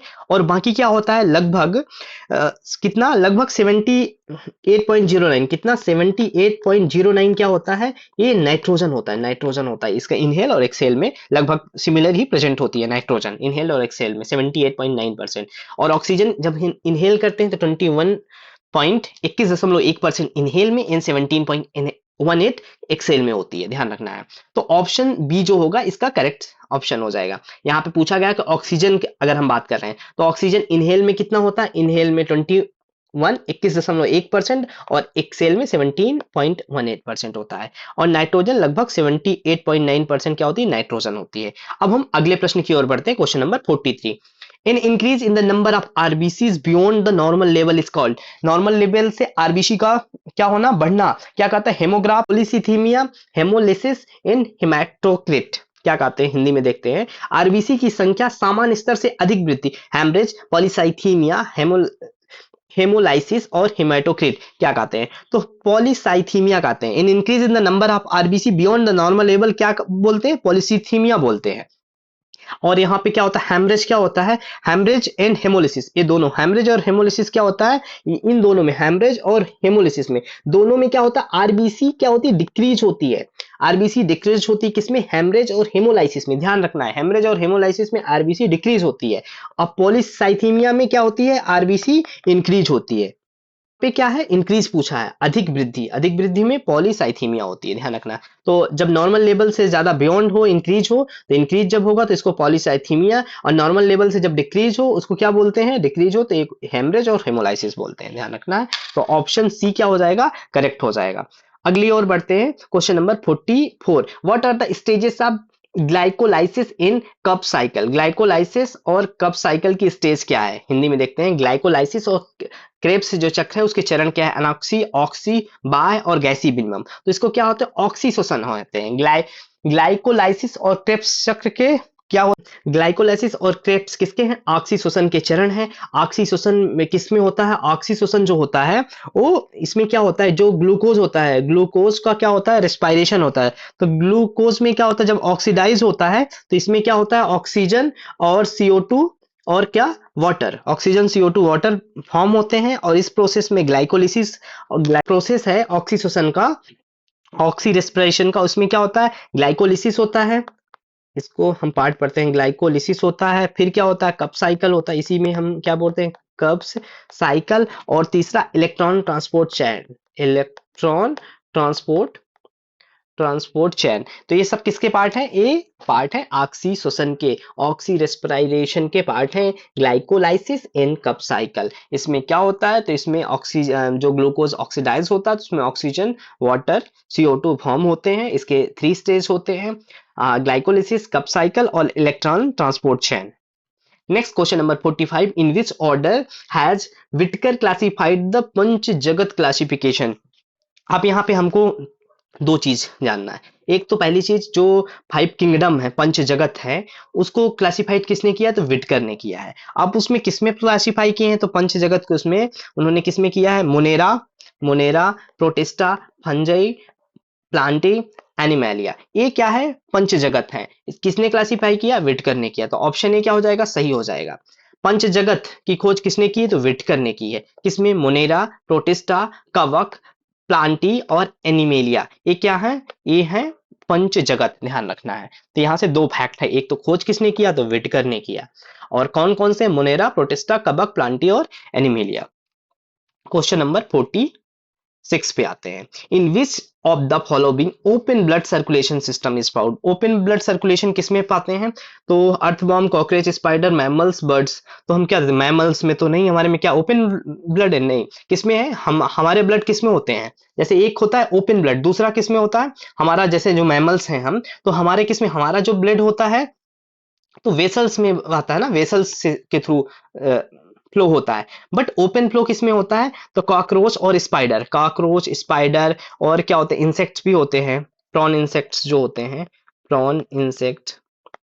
तो इसमें क्या होता है, ओपन होता है, ध्यान रखना है। रक्त परिसंचरण किसमें होता है, तो कॉकरोच और मकड़ी में खुला रक्त परिसंचरण होता है। क्लोज किसमें होता है, केचुआ हो गया, स्तनधारी हो गया, पक्षी हो गया, इसमें क्या होता है, क्लोज होता है। अगले प्रश्न की ओर बढ़ते हैं, question number 47। How many pairs of cranial nerves and spinal cord nerves are found in the human body. कितने क्रैनियल्स और कौन सा है, स्पाइनल कॉर्ड नर्व कितनी होती हैं। हिंदी में देखते हैं, तो मानव के जो शरीर में है कितनी जोड़ी कपाल तंत्रिकाएं होती हैं और मेरुरंज तंत्रिकाएं कितनी जोड़ी होती हैं।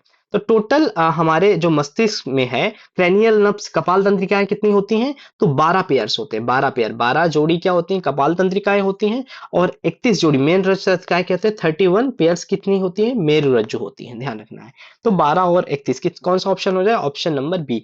तो हम कपाल तंत्रिका 12 पेयर होंगे और मेरुरज्जु तंत्रिका कितने होंगे? 31 पेयर होंगे, ध्यान रखना। तो सही जवाब option B. 48 how much energy is produced by the oxidation of 1 gram carbohydrate. 1 gram carbohydrate के ऑक्सीडेशन में कितनी एनर्जी की रिक्वायर्ड होती है? तो 4.2 केजी कैलोरी। कितनी की होती है? 4.2 केजी कैलोरी की होती है। अगर हम इसको किलो जूल में बात करें तो किलो जूल में कितना हो जाएगा? किलो जूल में बात करें अगर तो 17 किलो जूल हो जाएगा। कितना हो जाएगा? 17 किलो जूल हो जाएगा। 17 किलो जूल या 4.2 केजी कैलोरी होती है। तो इस तरीके से इसका सही जवाब क्या हो जाएगा? ऑप्शन डी हो जाएगा। ठीक है। 1 ग्राम अगर कार्बोहाइड्रेट का ऑक्सीकरण होता है तो कितनी ऊर्जा होती है? अगर हम 1 किलो जूल अगर कैलोरी में करें तो 4.2 किलो कैलोरी होती है। तो इस तरह से इस प्रश्न का सही जवाब क्या हो जाएगा?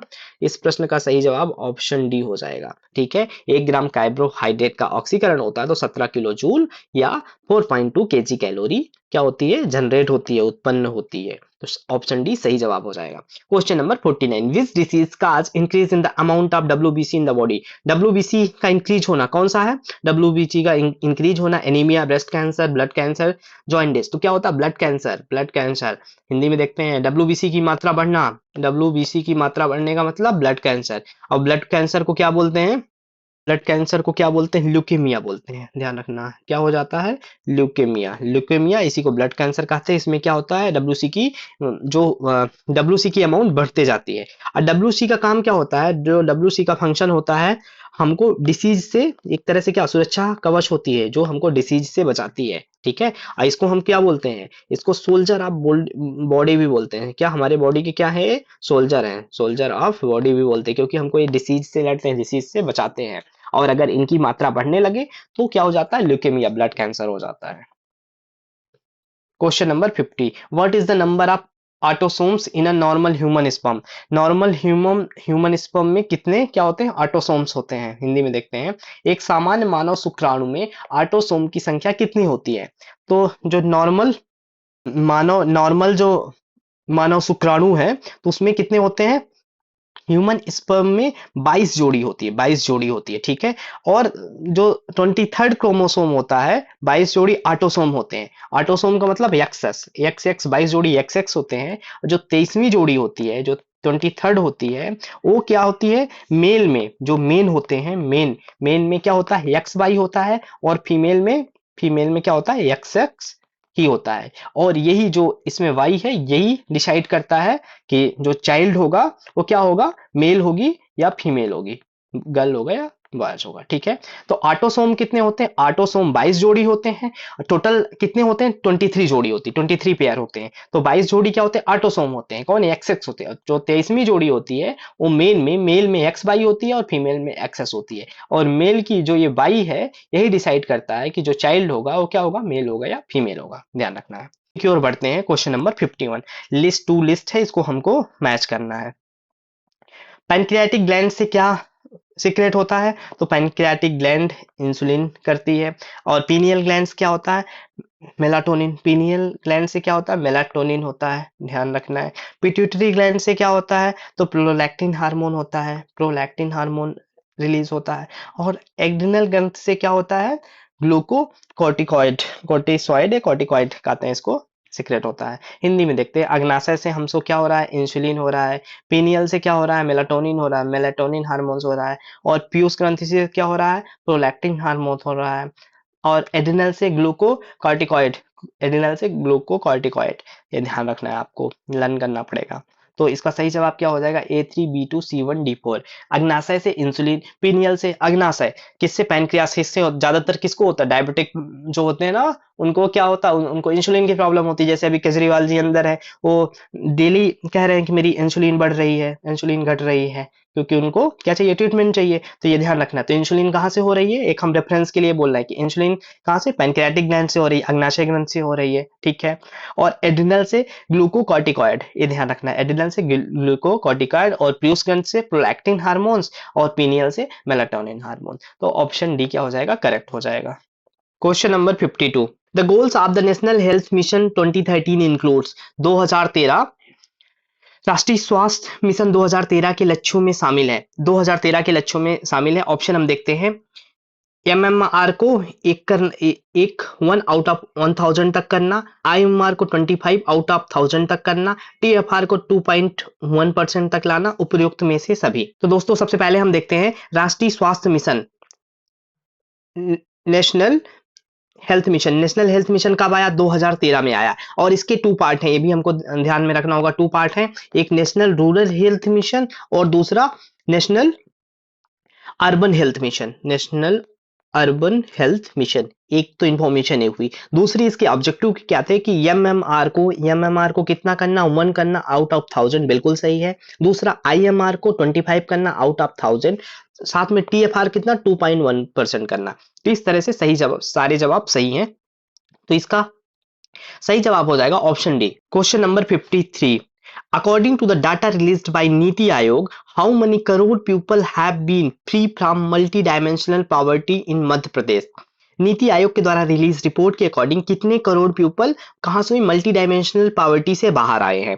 तो हमको ध्यान रखना है कि ये कौन सी, किस रिपोर्ट की बात कर रहे हैं? नीति आयोग की रिपोर्ट की बात किया जा रहा है, जिसमें नीति आयोग ने कहा था कि आउट ऑफ लास्ट 9 ईयर में कितने 25 करोड़ पीपल आए हैं कहां से?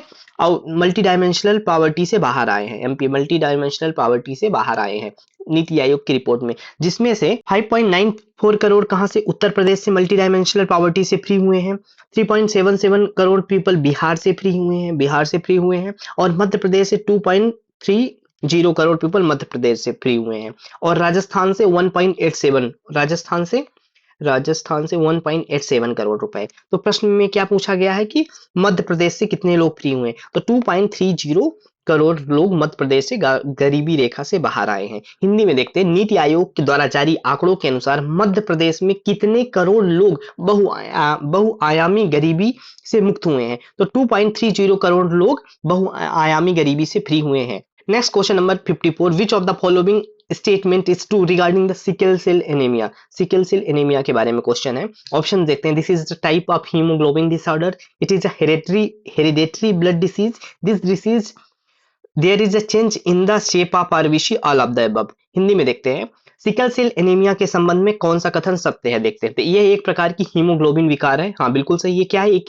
हीमोग्लोबिन डिसऑर्डर है। ये एक वंशानुगत रक्त रोग है, बिल्कुल सही। ये कैसा डिसीज है सिकल सेल एनीमिया? ये हेरिडेटरी ब्लड डिसीज है। नेक्स्ट, आरबीसी के आकार में परिवर्तन हो जाता है, हाँ। जब सिकल सेल एनीमिया क्या करती है कि आरबीसी के शेप में क्या करती है? चेंजेस करती है। तो ये भी सही है। तो इस तरह से इस प्रश्न का सही जवाब क्या हो जाएगा? ऑप्शन डी, उपयुक्त सही। Question number 55, what are the example of insectivorous plants? Insectivorous plant के उदाहरण क्या है? तो दोस्तों इंसेक्टिवोरस प्लांट्स क्या होते हैं? जो अपने वैसे प्लांट जो अपना फूड किससे आते हैं? Eating insects. हिंदी में देखते हैं, कीट बच्ची पौधे का उदाहरण है। तो कीट बच्ची पौधे क्या होते हैं? ऐसे पौधे जो अपना भोजन फूड किससे लेते हैं? कीट को लेके खाते हैं। उनका फूड क्या होता है? कीट होता है, उनको कीट बच्ची पौधे कहते हैं। इसमें से ऑप्शन देखते हैं, माइकोराइजा, इट्रोकुलेरिया, अमरबेल, उपयुक्त सभी। तो इसमें से कीट बच्ची पौधा कौन है? यूट्रिकोलेरिया। यूट्रिकोलेरिया कैसे पौधा है? तो ये कीट बच्ची पौधा है। और इसके अलावा और भी देख लेते हैं, और क्या है? जैसे घटपर्णी, घटपर्णी भी क्या है? कीट बच्ची पौधे का उदाहरण है। तो इस प्रश्न का सही जवाब क्या हो जाएगा? Option C, utricularia. Question number 56, protein called alpha keratin found in? Alpha keratin protein कहाँ पे पाता है, कहाँ पे मिलता है? मिल्क में, नेल्स एंड हेयर में, स्पाइडर वेब में, एग्स में। हिंदी में देखते हैं, अल्फा केरेटीन नामक प्रोटीन किसमें पाया जाता है? तो दोस्तों अल्फा केरेटीन नामक प्रोटीन हमको नेल्स एंड हेयर में देखने को मिलते हैं, नाखून और बालों में मिलते हैं, ठीक है। और ऑप्शन देखते हैं, जैसे दूध में कौन सा प्रोटीन होता है? तो दूध में कैसीन होता है। कैसीन प्रोटीन कहाँ पे होता है? कैसीन प्रोटीन दूध में होता है। मकड़ी के जाल में कौन होता है? बीटा कैरोटीन होता है। मकड़ी के जाल में बीटा कैरोटीन प्रोटीन होता है, ध्यान रखना है। तो इस तरीके से अल्फा कैरोटीन नामक प्रोटीन नाखून एवं बालों में पाए जाते हैं। तो सही जवाब ऑप्शन सी हो जाएगा। Question number 57, from what does the human body get maximum energy? Human body maximum energy किससे प्राप्त करती है? तो अगर हम बात कर रहे हैं ह्यूमन बॉडी की, तो ह्यूमन बॉडी सब मैक्सिमम एनर्जी कहां से प्राप्त करती है? तो ये कार्ब से प्राप्त करती है, कार्बोहाइड्रेट से प्राप्त करती है। बट मैक्सिमम एनर्जी होती किसमें है? तो फैट में मैक्सिमम एनर्जी होती है। अगर हम बात करें पर ग्राम में, तो पर ग्राम में मैक्सिमम एनर्जी हमको कहाँ होती है? फैट में होती है। और फैट की एनर्जी हमें कहाँ पे देखने ये स्टोर होती है? स्किन और इसके अंडर द स्किन स्टोर होती है और हमको एक तरह से इम्यूनिटी प्रोवाइड करती है। बट क्वेश्चन में क्या है, हिंदी में देखते हैं कि मानव शरीर की सर्वाधिक ऊर्जा किससे प्राप्त होती है, तो कार्बोहाइड्रेट से प्राप्त होती है। और सर्वाधिक ऊर्जा होती किसमें, तो वसा में सर्वाधिक ऊर्जा होती है। तो ऑप्शन डी करेक्ट हो जाएगा। Question number 58, which of the above symptoms refer malnutrition, low weight in proportion to height. पहला ऑप्शन क्या है, low weight in proportion to height. Second option है low weight in proportion to age, thin arms and legs in big stomach, और D option है all the above. Hindi में देखते हैं कौन सा लक्षण कुपोषण को संदर्भित करता है। लंबाई के अनुपात में कम वजन, बिल्कुल सही। ये क्या है, कुपोषण को दर्शाता है कि लंबाई के अनुपात में वजन कम हो। दूसरा, आयु के अनुपात में कम वजन, ये भी कुपोषण को रिप्रेजेंट करता है। Low weight in proportion to age, हाथ पैर पतले और पेट बड़ा होना, ये भी कुपोषण को प्रदर्शित करता है। इस तरीके से ये सभी ऑप्शन क्या हो जाएंगे, करेक्ट हो जाएंगे। तो ऑप्शन डी उपयुक्त सभी, ये इस प्रश्न का सही जवाब होगा। क्वेश्चन नंबर 59, यहाँ पे न्यूट्रिएंट्स और सोर्स गिवन है, तो हमको देखना है कार्बोहाइड्रेट्स का सोर्स क्या है। कार्बोहाइड्रेट हमसे कहां से मिलता है, पोटैटोज एंड ग्रेन से मिलता है। प्रोटीन कहां से मिलता है, तो प्रोटीन पल्स और सोयाबीन से मिलता है। फैट कहां से मिलता है, घी एंड बटर से मिलता है।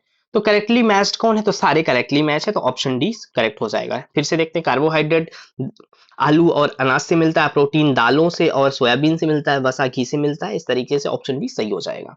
Question number 60, in which district of Madhya Pradesh मेरा बच्चा अभियान is being operational, Madhya Pradesh के किस जिले से मेरा बच्चा अभियान ऑपरेशनल है।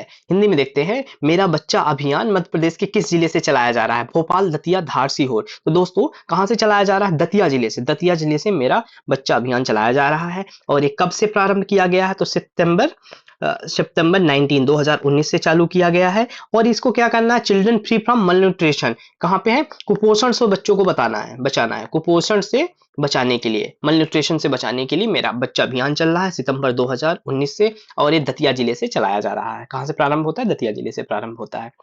अगले प्रश्न की ओर बढ़ते हैं। Question number 61, when was national nutrition mission started, national nutrition mission कब से स्टार्ट हुआ। हिंदी में देखते हैं, राष्ट्रीय पोषण मिशन कब से प्रारंभ हुआ, 16, 20, 18, 22, कब से प्रारंभ हुआ, तो 2018 से नेशनल न्यूट्रिशन मिशन स्टार्ट होता है। और ये क्या है, एक तरह से गवर्नमेंट ऑफ इंडिया का फ्लैगशिप प्रोग्राम है। इसका क्या करना है, इसका ऑब्जेक्टिव क्या है, तो न्यूट्रिशन चिल्ड्रन का जो कुपोषण के स्तर को बढ़ाना है, पोषण स्तर को क्या करना है, बढ़ाना है बच्चों में, साथ बच्चों में और किसमें, बच्चों में और प्रेग्नेंट वीमेन में, बच्चों में और गर्भवती महिलाओं में, और साथ में लैक्टेटिंग मदर जो है, लैक्टेटिंग मदर, इनमें क्या है, पोषण के स्तर को बढ़ाने के लिए न्यूट्रिशन मिशन 2018 में लॉन्च किया जाता है। और किसमें में इसका मुख्य उद्देश्य क्या है, मल्यूट्रिशन को मिशन मोड में खत्म किया जाए। कब प्रारंभ, प्रश्न में पूछा गया कब प्रारंभ में किया गया, तो वर्ष 2018 में यह प्रारंभ किया गया।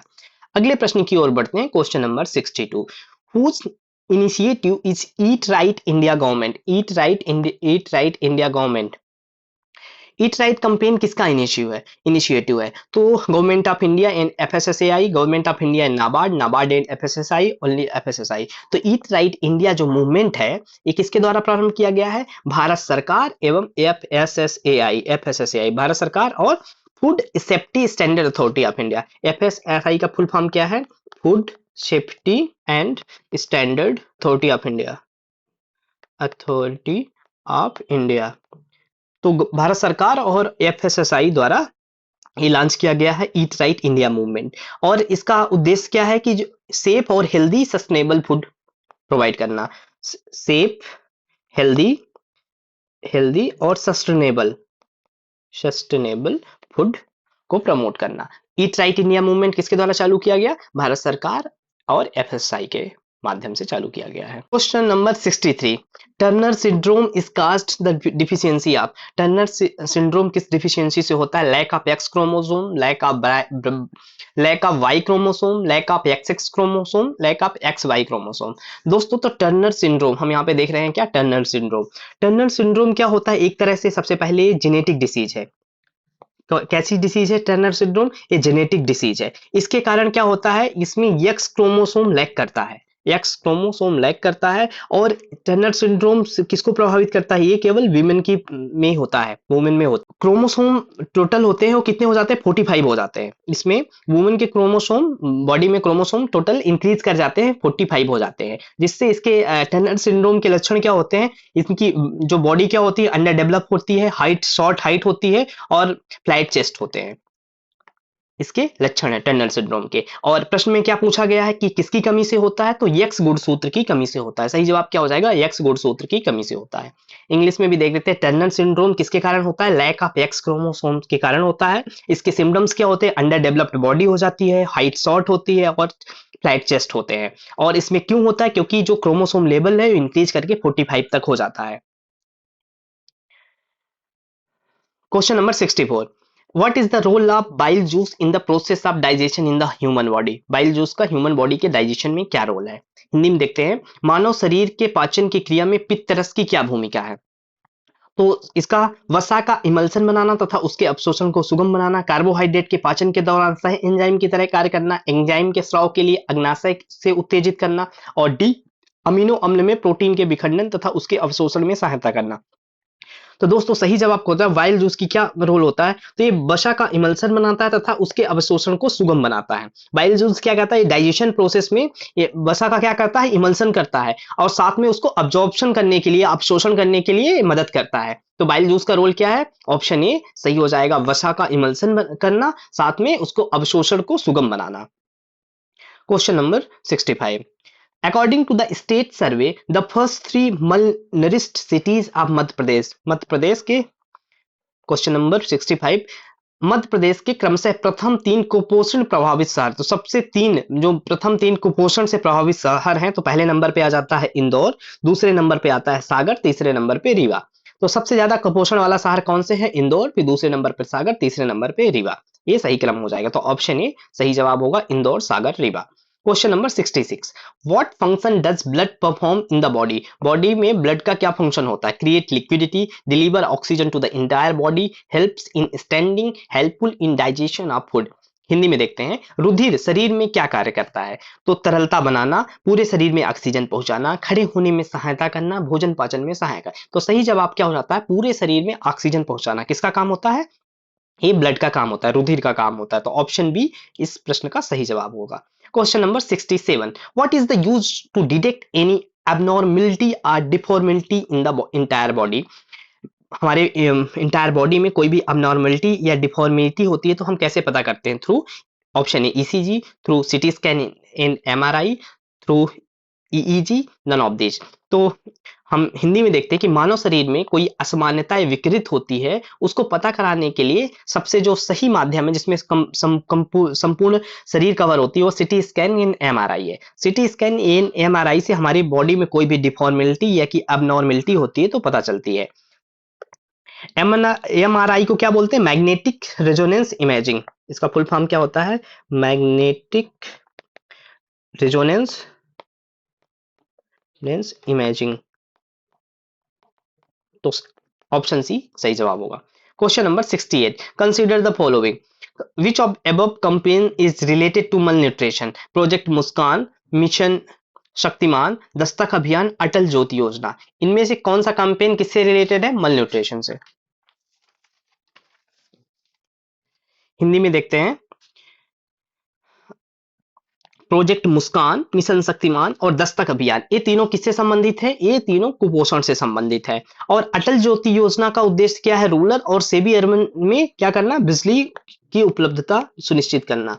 बिजली उपलब्धता सुनिश्चित करना किसका है, अटल ज्योति योजना का। तो कुपोषण से संबंधित कौन है, प्रोजेक्ट मुस्कान, मिशन शक्तिमान, दस्तक अभियान। तो ऑप्शन सी 1 2 3 इस प्रश्न का सही जवाब हो जाएगा। अब इसको हम देखते हैं, प्रोजेक्ट मुस्कान का प्रारंभ हुआ 2013 से प्रोजेक्ट मुस्कान चल रहा है, शक्तिमान 2016 में चालू हो गया और दस्तक अभियान भी 2016 में ही हमको देखने को मिलता है।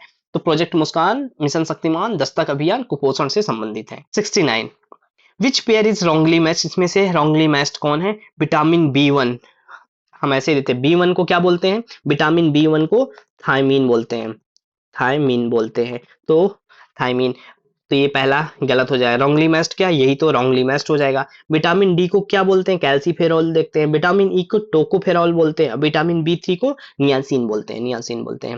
और राइबोफ्लोविन किसे बोलते हैं, तो riboflavin vitamin B2, vitamin B1 thiamine, vitamin B2 riboflavin, vitamin B3 क्या है, नियासिन, विटामिन B4 क्या है, B4 है एडिनिन है, इसको भी साथ साथ हम देख लेते हैं। और विटामिन B5 को क्या बोलते हैं, pantothenic.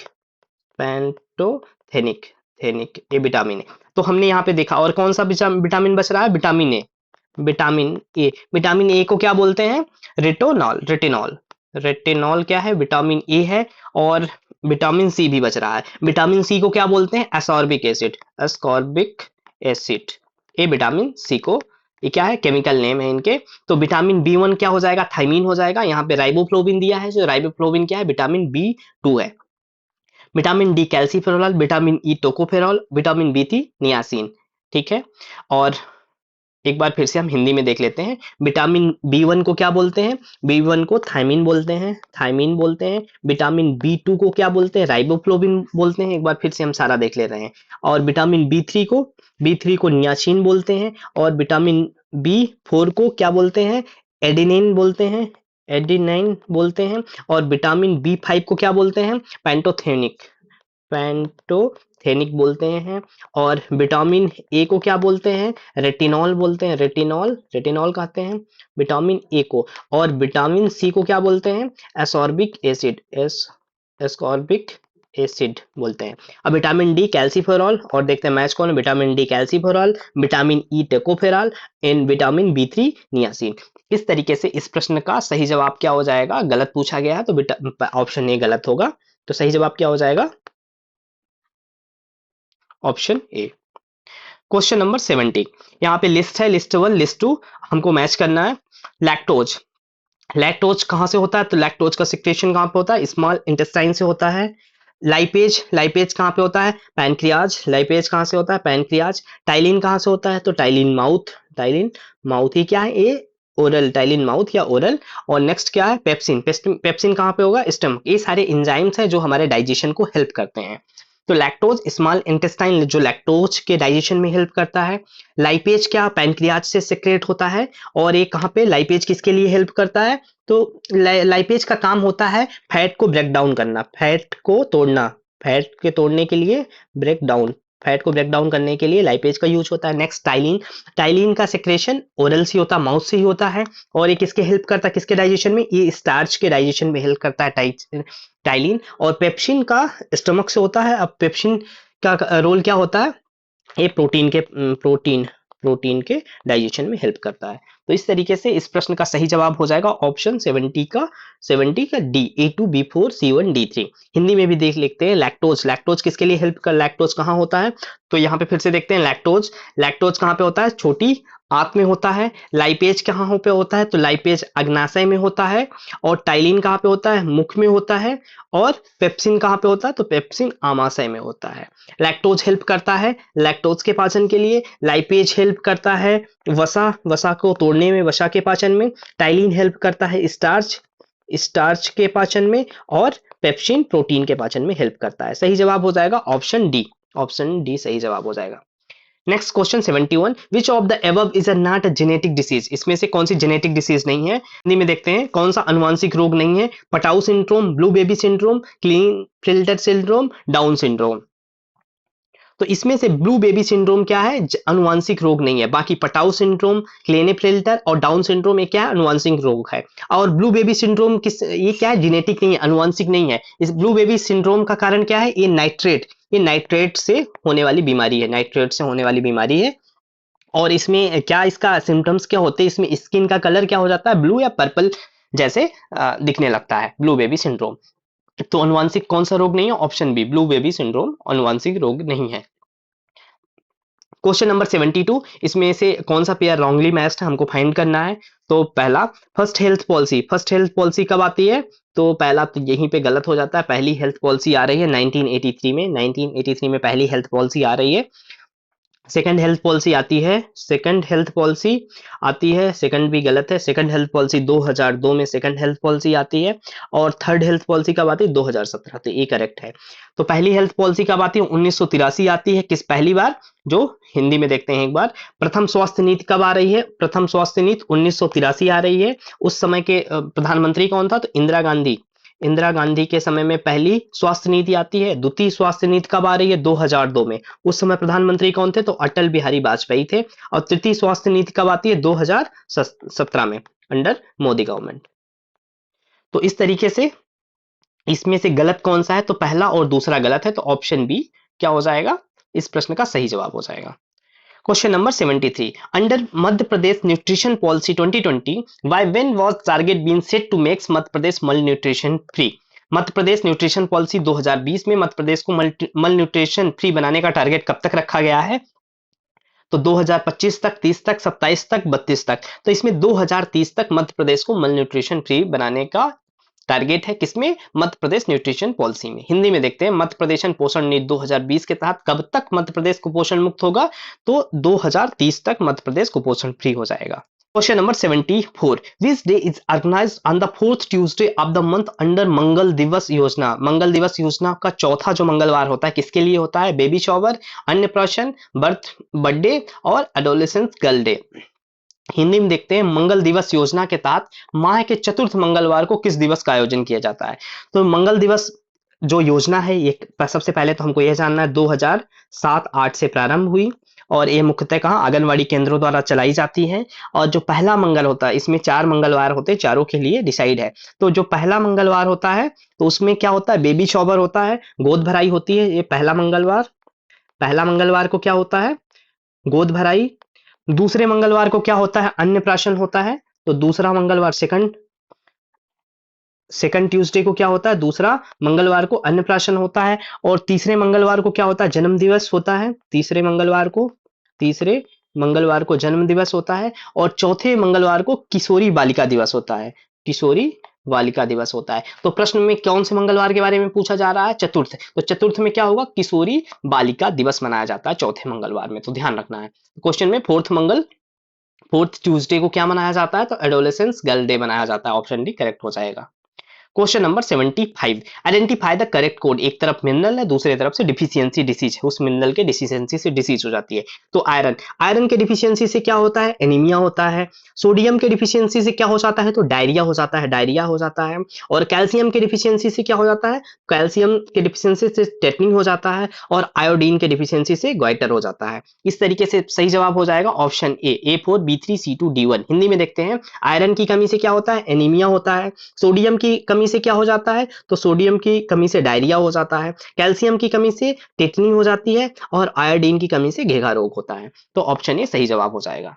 Question number 76 which organization is a partner in the anaemia Mukt Bharat initiative launched under the nutrition campaign में किस ऑर्गेनाइजेशन द्वारा क्या चलाया जा रहा है? पार्टनर कौन है एनीमिया मुक्त भारत में? तो world bank, UNICEF, UNESCO, Asian development bank. Hindi में देखते हैं, पोषण अभियान के तहत एनीमिया मुक्त भारत पहल में कौन सा संगठन सहयोगी है? तो एनीमिया मुक्त भारत पहल में कौन सहयोगी है? तो इसका यूनिसेफ सहयोगी है। तो इसकी किसके द्वारा चलाया जा रहा है? तो ये ministry of health and family welfare और यूनिसेफ द्वारा मिलके कुपोषण और एनीमिया मुक्त भारत अभियान चलाया जा रहा है। इस किसका पार्ट है? सबसे पहले ध्यान दीजिए, पोषण अभियान का भाग है। कैंपेन का क्या नाम है? एनीमिया मुक्त भारत। और किस संगठन इसका सहयोगी है? तो यूनिसेफ सहयोगी। किसके साथ? Ministry of health and family welfare के साथ। तो इस प्रश्न का सही जवाब ऑप्शन सी हो जाएगा। Question number 77 when does nutritional fluorosis prevention and control programme started? When was nutrition fluorosis prevention and control programme started? 2008-9, 2015-16, 2010-11, 2019-20। राष्ट्रीय फ्लोरोसिस रोकथाम एवं नियंत्रण कार्यक्रम कब से प्रारंभ किया गया? तो ये 2008-9 से प्रारंभ किया गया है। 2008-9 11th 5 ईयर प्लान में इसका प्रारंभ हुआ। और इसका क्या करना? Prevent and control the problem of fluorosis की समस्या को क्या करना? प्रिवेंट करना और कंट्रोल करना इसका उद्देश्य है। Question number 78 what is lithotripsy क्या है?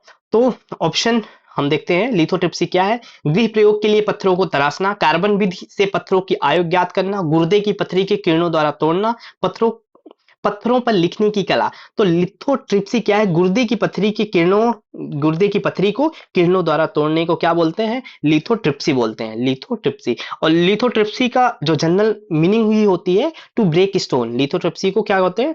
जनरल मीनिंग ही क्या होती है?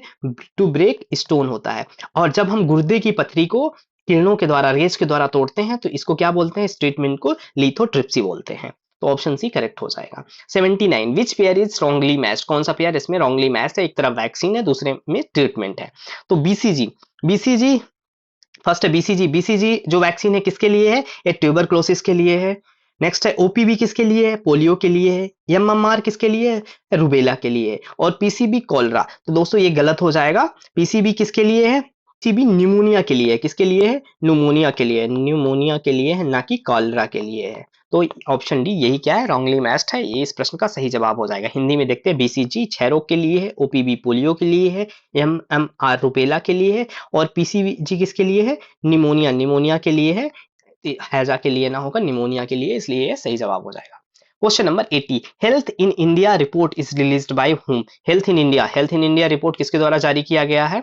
हेल्थ इन इंडिया रिपोर्ट किसके द्वारा जारी किया गया है? तो ऑप्शन हम देखते हैं, नीति आयोग, स्वास्थ्य मंत्रालय, राष्ट्रीय सांख्यिकी कार्यालय, भारतीय आयुर्विज्ञान अनुसंधान परिषद। तो हेल्थ इन इंडिया रिपोर्ट राष्ट्रीय सांख्यिकी कार्यालय एनएसओ द्वारा जारी किया गया है। हेल्थ इन इंडिया किसके द्वारा? एनएसओ द्वारा जारी किया गया है। इसके अनुसार इसमें बताया गया है कि 59.2% चिल्ड्रन के हुए हैं, वैक्सीनेटेड हो गए हैं under 5 year age. Under 5 year age के 59.2% बच्चे क्या हो गए हैं? वैक्सीनेटेड हैं। ये हेल्थ इन इंडिया रिपोर्ट किसके द्वारा जारी किया गया है? तो ऑप्शन सी सही जवाब हो जाएगा।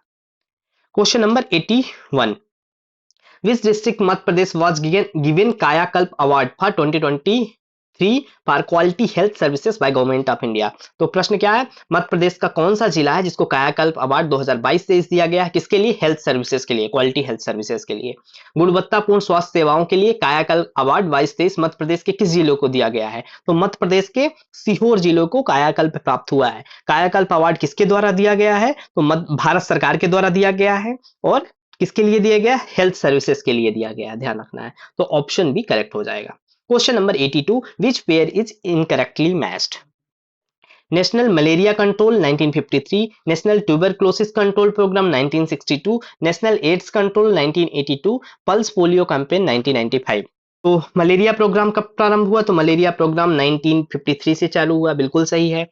ट्यूबरक्लोसिस कंट्रोल प्रोग्राम कब से चालू हुआ? 1962 से, नेशनल ट्यूबरक्लोसिस कंट्रोल 62 से।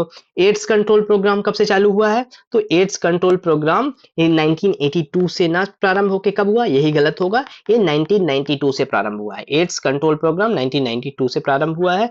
और पल्स पोलियो कैंपेन कब से चालू हुआ है? तो पल्स पोलियो कैंपेन 1995 से, ये सही है। तो इस प्रश्न में मलेरिया नियंत्रण 1953 बिल्कुल सही, तपेदिक नियंत्रण 1962 और एड्स यही गलत होगा, ये 1982 ना होकर 1992 में प्रारंभ हुआ है। तो ऑप्शन सी क्या हो जाएगा? इस प्रश्न का सही जवाब हो जाएगा। Question number 83, which group refers to viral disease? इसमें से कौन सा ग्रुप वायरल डिसीज है? तो AIDS, smallpox, polio. AIDS, smallpox, polio यही क्या है? वायरल डिसीज है। एड्स, चेचक और पोलियो ये क्या है? वायरल डिसीज है। और दूसरा मलेरिया, हैजा, इसमें से और हम देखते हैं कि ये तो एड्स, स्मॉल पॉक्स और पोलियो क्या है? ये वायरल डिसीज है। मलेरिया किससे होता है? तो मलेरिया, मलेरिया, मलेरिया हो गया। और दूसरा मलेरिया और पायरिया, मलेरिया, पायरिया और पेचिस, और पेचिस ये किससे होता है? तो पेचिस और साथ में ये निद्रा रोग भी, निद्रा रोग, निद्रा रोग, स्लीपिंग डिसीज ये किससे होता है? तो ये प्रोटोजोआ से होता है। ये सारा किससे होता है? तो ये प्रोटोजोआ से होता है, प्रोटोजोआ से होता है, प्रोटोजोआ से होता है। और साथ में और हम देखते हैं, और इसमें क्या ऑप्शन था? कालरा, कालरा है, डिप्थीरिया है, कालरा, डिप्थीरिया, कालरा, डिप्थीरिया और टेटनस ये किससे होता है? टेटनस, टेटनस ये किससे होता है? तो ये बैक्टीरियल डिसीज है। कैसा है? तो ये बैक्टीरिया से होता है, बैक्टीरिया से होता है, ध्यान रखना है। तो एड्स, चेचक, पोलियो ये क्या है? विषाणु जनित है, विषाणु जनित है। मलेरिया, मलेरिया, पायरिया, पेचिस, निद्रा रोग ये प्रोटोजोआ से होता है। और कालरा, डिप्थीरिया, टेटनस ये किससे होता है? बैक्टीरिया से होता है, बैक्टीरिया से होता है। तो इस प्रश्न का सही जवाब option A. Question number 84, which SDG is related to climate action? Climate action से रिलेटेड कौन सी एसडीजी है? तो यहाँ पे हम एसडीजी को देख रहे हैं, तो क्लाइमेट एक्शन एसडीजी 13 में गिवन है, ठीक है। कौन से एसडीजी में जलवायु कार्रवाई गिवन है? तो एसडीजी 13 में क्या है? क्लाइमेट एक्शन गिवन है, क्लाइमेट एक्शन गिवन है।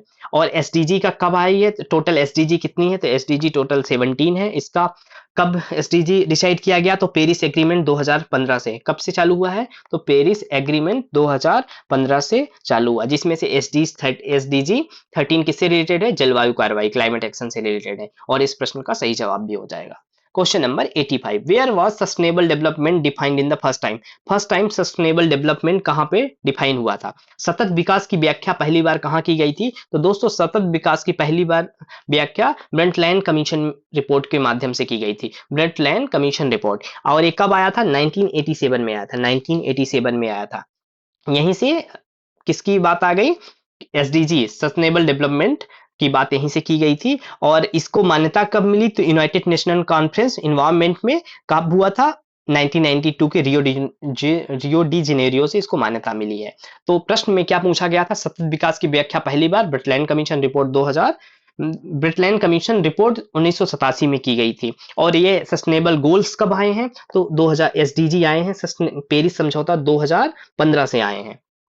और इनको पृथ्वी शिखर सम्मेलन 1992 में इनको जो सतत विकास की मान्यता प्राप्त हुई है। इस तरीके से इस प्रश्न का सही जवाब क्या हो जाएगा? ऑप्शन बी होगा। Question number 86, consider the following statement, 17 goals have been kept under SDG. हाँ, एसडीजी के तहत कितने गोल हैं? 17 गोल हैं। Under the millennium development goals 10 goals and 20 targets were kept. नहीं, गलत है दोस्तों। एमडीजी में, मिलेनियम डेवलपमेंट गोल्स में कितने गोल्स थे? 8 गोल्स थे। यहाँ पे 10 गोल ना हो गए, कितने गोल थे? ये 8 गोल थे। एमडीजी में 8 गोल थे और 21 टारगेट थे। 8 गोल थे, 21 टारगेट थे और 60 इंडिकेटर थे। 60 क्या थे? इंडिकेटर थे। तो इस तरीके से सही जवाब क्या हो जाएगा? सही जवाब हो जाएगा ऑप्शन बी, ओनली 2। यहाँ पे क्या पूछ रखा है? इनकरेक्ट पूछ रखा है। तो इसमें एमडीजी में कितने गोल्स थे? 8 गोल थे, 21 टारगेट थे और 60 इंडिकेटर थे। हिंदी में देखते हैं कि एसडीजी के अंतर्गत 17 लक्ष्य रखे गए हैं, बिल्कुल सही। और मिलेनियम डेवलपमेंट गोल्स के अंतर्गत 10 गोल नहीं, 10 गोल ना होके 8 गोल्स हैं, 20 टारगेट ना होके कितने? 21 टारगेट है। इसमें से असत्य पूछा है तो ऑप्शन बी, यही ऑप्शन क्या हो जाएगा? असत्य हो जाएगा। क्वेश्चन नंबर 87, इसमें से हमको फाइंड आउट करना है इनकरेक्टली मैच को। इंस्टीट्यूट और उनके हेडक्वार्टर दिए हुए हैं। एफएओ का हेडक्वार्टर कहाँ पे है? तो रोम है, रोम में है। और आईएसए, इंटरनेशनल सोलर अलायंस का हेडक्वार्टर कहाँ पे है? गुरुग्राम में है। यूएनईपी का हेडक्वार्टर कहाँ पे है? ये नैरोबी में है। और डब्ल्यूएमओ का हेडक्वार्टर कहाँ है? ग्लैंड। दोस्तों यही गलत हो जाएगा। डब्ल्यूएमओ का हेडक्वार्टर कहाँ पे है? तो जेनेवा में है। कहाँ पे है? जेनेवा में है, जेनेवा में है। और ग्लैंड में किसका हेडक्वार्टर है? तो आईयूसीएन का हेडक्वार्टर हमको कहाँ? ग्लैंड देखने को मिल जाता है। तो इस प्रश्न का सही जवाब क्या हो जाएगा? Option D. एक बार फिर से देखते हैं। एफएओ का कहाँ पे है? रोम। और रोम कहाँ पे है? रोम इटली का शहर है, इटली में है। आईएसए, इंटरनेशनल सोलर अलायंस क्या है? गुरुग्राम में है, गुरुग्राम इंडिया में। यूएनईपी कहाँ पे है? नैरोबी। नैरोबी कहाँ पे है? केन्या के नैरोबी में यूएनईपी का मुख्यालय है। और डब्ल्यूएमओ का मुख्यालय कहाँ पे है? तो जिनेवा में है, जिनेवा। कहाँ पे है? जिनेवा। जिनेवा कहाँ पे है? स्विट्जरलैंड। जिनेवा कहाँ पे है? स्विट्जरलैंड में है। और आईसीएन का हेडक्वार्टर कहाँ पे है? ग्लैंड में है। आईयूसीएन का कहाँ पे? ग्लैंड में है। और ए बी ग्लैंड कहाँ है? ए बी स्विट्जरलैंड में है। तो इस प्रश्न का सही जवाब option D. Question number 88, environment related Maitri आंदोलन, इन्वायरमेंट रिलेटेड मैत्री आंदोलन is related to which state? Environment से रिलेटेड मैत्री आंदोलन, पर्यावरण संबंधी मैत्री आंदोलन किस राज्य से संबंधित है? तो दोस्तों मैत्री आंदोलन जो है उत्तराखंड राज्य से संबंधित है। और इसके स्टार्ट किसने किया था? इसका स्टार्ट कल्याण सिंह ने किया था। कल्याण सिंह ने किया था। कहां से हैं? कल्याण सिंह रावत, ये चमोली डिस्ट्रिक्ट उत्तराखंड से है। इन्होंने क्या किया था? इसका स्टार्ट कब से हुआ? मैत्री आंदोलन 1994 में स्टार्ट हुआ है। इसमें एक इनिशिएटिव लिया गया कि जो बॉय होगा अपने जो गर्ल्स के मैटरनल हाउस में एक प्लांट लगाएगा। तो ऑप्शन ए क्या हो जाएगा? सही जवाब हो जाएगा इस प्रश्न का। Question number 89, in which region India are the most coral reef found? India के किस रीजन में सबसे ज्यादा कोरल रीफ्स मिलती है? हिंदी में देखते हैं। सबसे अधिक प्रवाल भित्तियां भारत के किस क्षेत्र में पाई जाती हैं? तो अंडमान निकोबार, कच्छ की खाड़ी, मन्नार की खाड़ी, लक्षद्वीप। तो सबसे ज्यादा कहां पे होती है? तो सबसे ज्यादा अंडमान एवं निकोबार द्वीप समूह में हमको देखने को मिलती है। और सबसे कम, अगर यहाँ पे प्रश्न में क्या पूछा? सबसे अधिक पूछा, तो सबसे अधिक क्या हो जाएगा? ऑप्शन ए सही जवाब हो जाएगा, अंडमान एवं निकोबार द्वीप समूह में। अगर लिस्ट पूछे सबसे कम कहां पे होती है? तो ये गल्फ ऑफ कच्छ में। सबसे कम कहां पे होती है लिस्ट सबसे? तो गल्फ ऑफ कच्छ में सबसे कम होती हैं कोरल द्वीप, और अंडमान निकोबार द्वीप समूह में सबसे ज्यादा देखने को मिलती है। तो 89 का सही जवाब हो जाएगा option A. Question number 90, the animals included under nutrition level 3 are called? Animal जो न्यूट्रिशन लेवल या ट्रॉपिक लेवल 3 में होते हैं उनको क्या कहते हैं? पोषण स्तर 3 के अंतर्गत शामिल जंतुओं को क्या कहा जाता है? तो पोषण 3 में जो शामिल जंतु होते हैं उनको द्वितीयक उपभोक्ता कहा जाता है। क्या कहा जाता है? सेकेंडरी कंज्यूमर कहा जाता है, द्वितीयक उपभोक्ता। ये किस पे डिपेंड होते हैं अपने भोजन के लिए? ये हर्बीवोर पे, जो शाकाहारी जीव होते हैं उन पे डिपेंड होते हैं। तो इनका कौन सा लेबल माना जाता है? ये पोषण स्तर 3 के अंतर्गत आते हैं। तो द्वितीय उपभोक्ता पोषण स्तर 3 के अंतर्गत आते हैं। इस तरीके से ऑप्शन बी क्या हो जाएगा? इस प्रश्न का सही जवाब हो जाएगा। Question number 91, by what name is structural diversity also known? किस नेम को हम स्ट्रक्चरल डाइवर्सिटी के नाम से भी जानते हैं? Alpha diversity, gamma diversity, beta diversity. दोस्तों ये क्या है?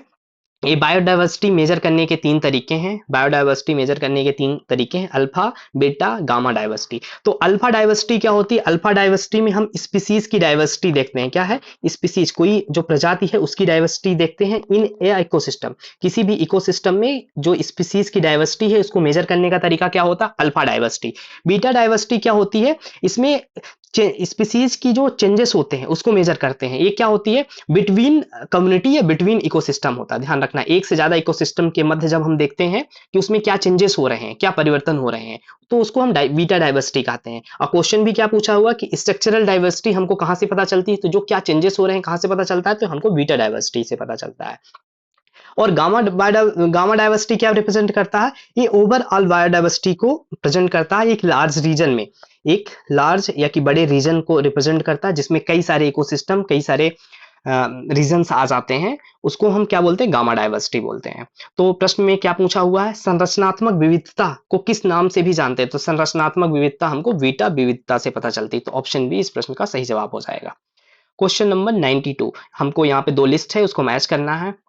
नेशनल पार्क है और उनका लोकेशन है। तो बुक्सा नेशनल पार्क हमको कहाँ मिलता है? तो वेस्ट बंगाल में मिलता है। वाल्मीकि नेशनल पार्क कहाँ मिलता है? तो बिहार में मिलता है।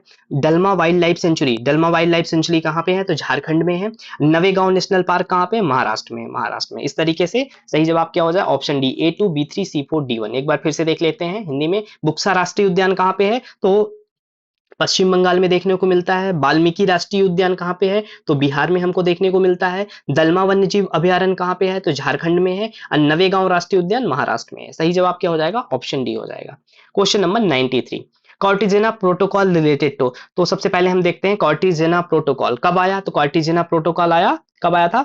ये जनवरी 2000 में आया है। ऑप्शन क्या देखते हैं? By reducing CO2 emission, wetland conservation, biosecurity agreement, by elimination of air pollution. Hindi में देखते हैं कार्टिजोना प्रोटोकॉल। तो कार्टिजोना प्रोटोकॉल कब आता है? 2000 में आता है। और इसका संबंध किससे है? तो इसका संबंध है जैव सुरक्षा समझौता से, बायोसेफ्टी से है, बायोसेफ्टी से है। इसमें क्या होता है? कोई भी जो बायोलॉजिकल एलिमेंट होते हैं उसके ट्रांसफर, हैंडलिंग और यूज का हमको मेथड गिवन हुए हैं कार्टिजोना प्रोटोकॉल में। किससे संबंधित है? बायोसेफ्टी, जैव सुरक्षा समझौता से संबंधित है। तो ऑप्शन से इस प्रश्न का सही जवाब हो जाएगा। क्वेश्चन नंबर 94, यहाँ पे पॉल्यूटेंट गिवन है और डिसीज, और इसमें से हमको फाइंड आउट करना कौन सा रॉन्गली मैच्ड है। तो आर्सेनिक से कौन सी डिसीज होती है? तो आर्सेनिक से ब्लैक फुट डिसीज होती है। फ्लोराइड से क्या होता है? फ्लोराइड से नॉक नी सिंड्रोम होता है। कैडमियम से क्या हो जाता है? इटाई और तो यहाँ पे यही गलत है। यहाँ पे कैडमियम से क्या दिया हुआ है? ब्लू बेबी सिंड्रोम दिया है। तो ये क्या हो जाएगा? गलत हो जाएगा। ब्लू बेबी सिंड्रोम अभी हमने पहले ही डिस्कस किया, किसके कमी से होती है? तो नाइट्रेट के कारण ब्लू बेबी सिंड्रोम होता है। और कैडमियम के कारण क्या होता है? Itai.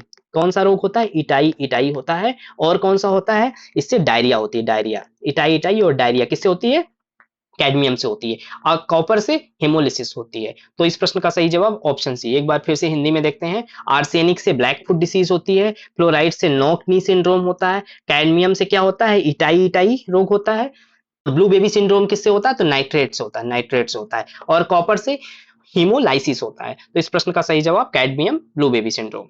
Question number 95, the Chernobyl nuclear accident happen. Chernobyl परमाणु दुर्घटना कब हुई? तो चेरनोबिल परमाणु दुर्घटना 26 अप्रैल 1986 की हुई। कब हुई?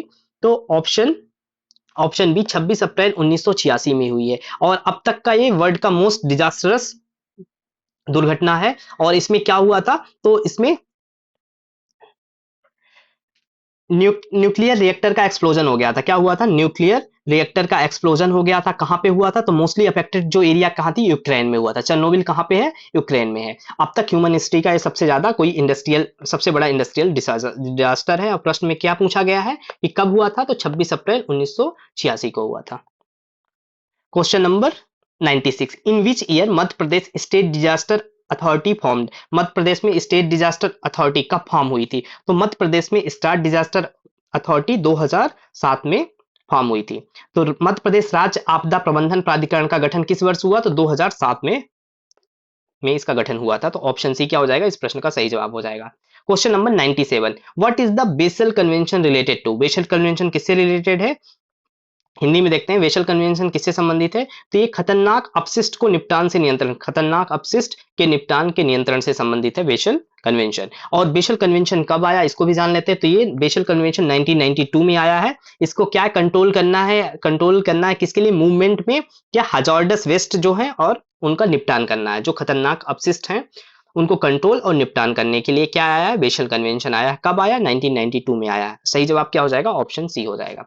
क्वेश्चन नंबर 98, यहाँ पे पेयर कौन से इनकरेक्टली मैच है इसको फाइंड आउट करना है। एक तरफ डिजास्टर है, दूसरे तरफ एजेंसीज दी हुई है। तो अर्थक्वेक, अर्थक्वेक के लिए कौन काम करता है? तो ministry of home affair earthquake के लिए काम करती है।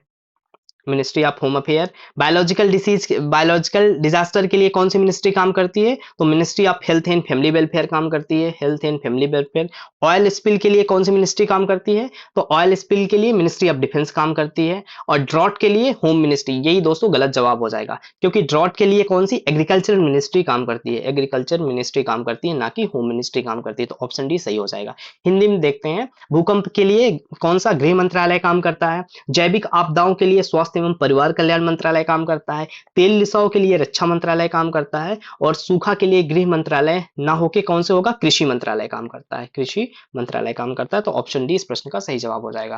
Question number 99, when did national disaster management act 2005 come into force? राष्ट्रीय आपदा प्रबंधन अधिनियम 2005 कब से लागू हुआ? तो राष्ट्रीय आपदा प्रबंधन अधिनियम 2005 कब से लागू हुआ है? तो जनवरी 2006 से लागू हुआ, जनवरी 2006 से लागू हुआ। और इसको प्रेसिडेंट की एसेंट कब मिली थी? 23 दिसंबर 2005 को प्रेसिडेंट की अनुमति मिली, तथा जनवरी 2006 से ये लागू है। और इसकी नोडल मिनिस्ट्री कौन है? हमने पहले ही देखा, नोडल मिनिस्ट्री कौन है? होम मिनिस्ट्री है। आपदा प्रबंधन के लिए नोडल मिनिस्ट्री होम मिनिस्ट्री है। और इसके लिए एक एजेंसी बनाई गई, कौन सी agency? National disaster management agency बनाई गई है। कब से? प्रश्न में क्या था, कब से लागू हुआ? तो जनवरी 2006 से लागू हुआ। और चलते हैं अंतिम प्रश्न की ओर। डिजास्टर और उसका ईयर दिया हुआ है। भोपाल गैस ट्रेजेडी कब हुई थी? तो 1984 में हुई थी। भोपाल गैस ट्रेजेडी 1984 में हुई थी। फुकुशिमा डिजास्टर कब हुआ था? फुकुशिमा एक्सीडेंट 2000 एक किया है, ये गलत है। फुकुशिमा कब हुआ था? 2011 में हुआ था। और इंडियन ओशियन सुनामी कब आई थी? तो ये 2004 में आई थी। गुजरात अर्थक्वेक एक्सीडेंट कब हुआ था? गुजरात अर्थक्वेक 2001 में, 2011 ना होकर 2001 में हुआ था। तो हिंदी में भी देख लेते हैं एक बार। भोपाल गैस त्रासदी 1984। फुकुशिमा डिजास्टर, फुकुशिमा डिजास्टर कब हुआ था? 2011 में हुआ था, 2011 में हुआ था। और हिंद महासागर की सुनामी 2004 को आई थी। और गुजरात भूकंप कब आया था? 2001 को आया था। इस तरीके से सही जवाब हो जाएगा option A. Option A, A1 B4 C3 D2 ये सही जवाब हो जाएगा। इस तरीके से दोस्तों हमने पूरे 100 क्वेश्चन देखे। आपका मेरे साथ बने रहने के लिए बहुत बहुत धन्यवाद।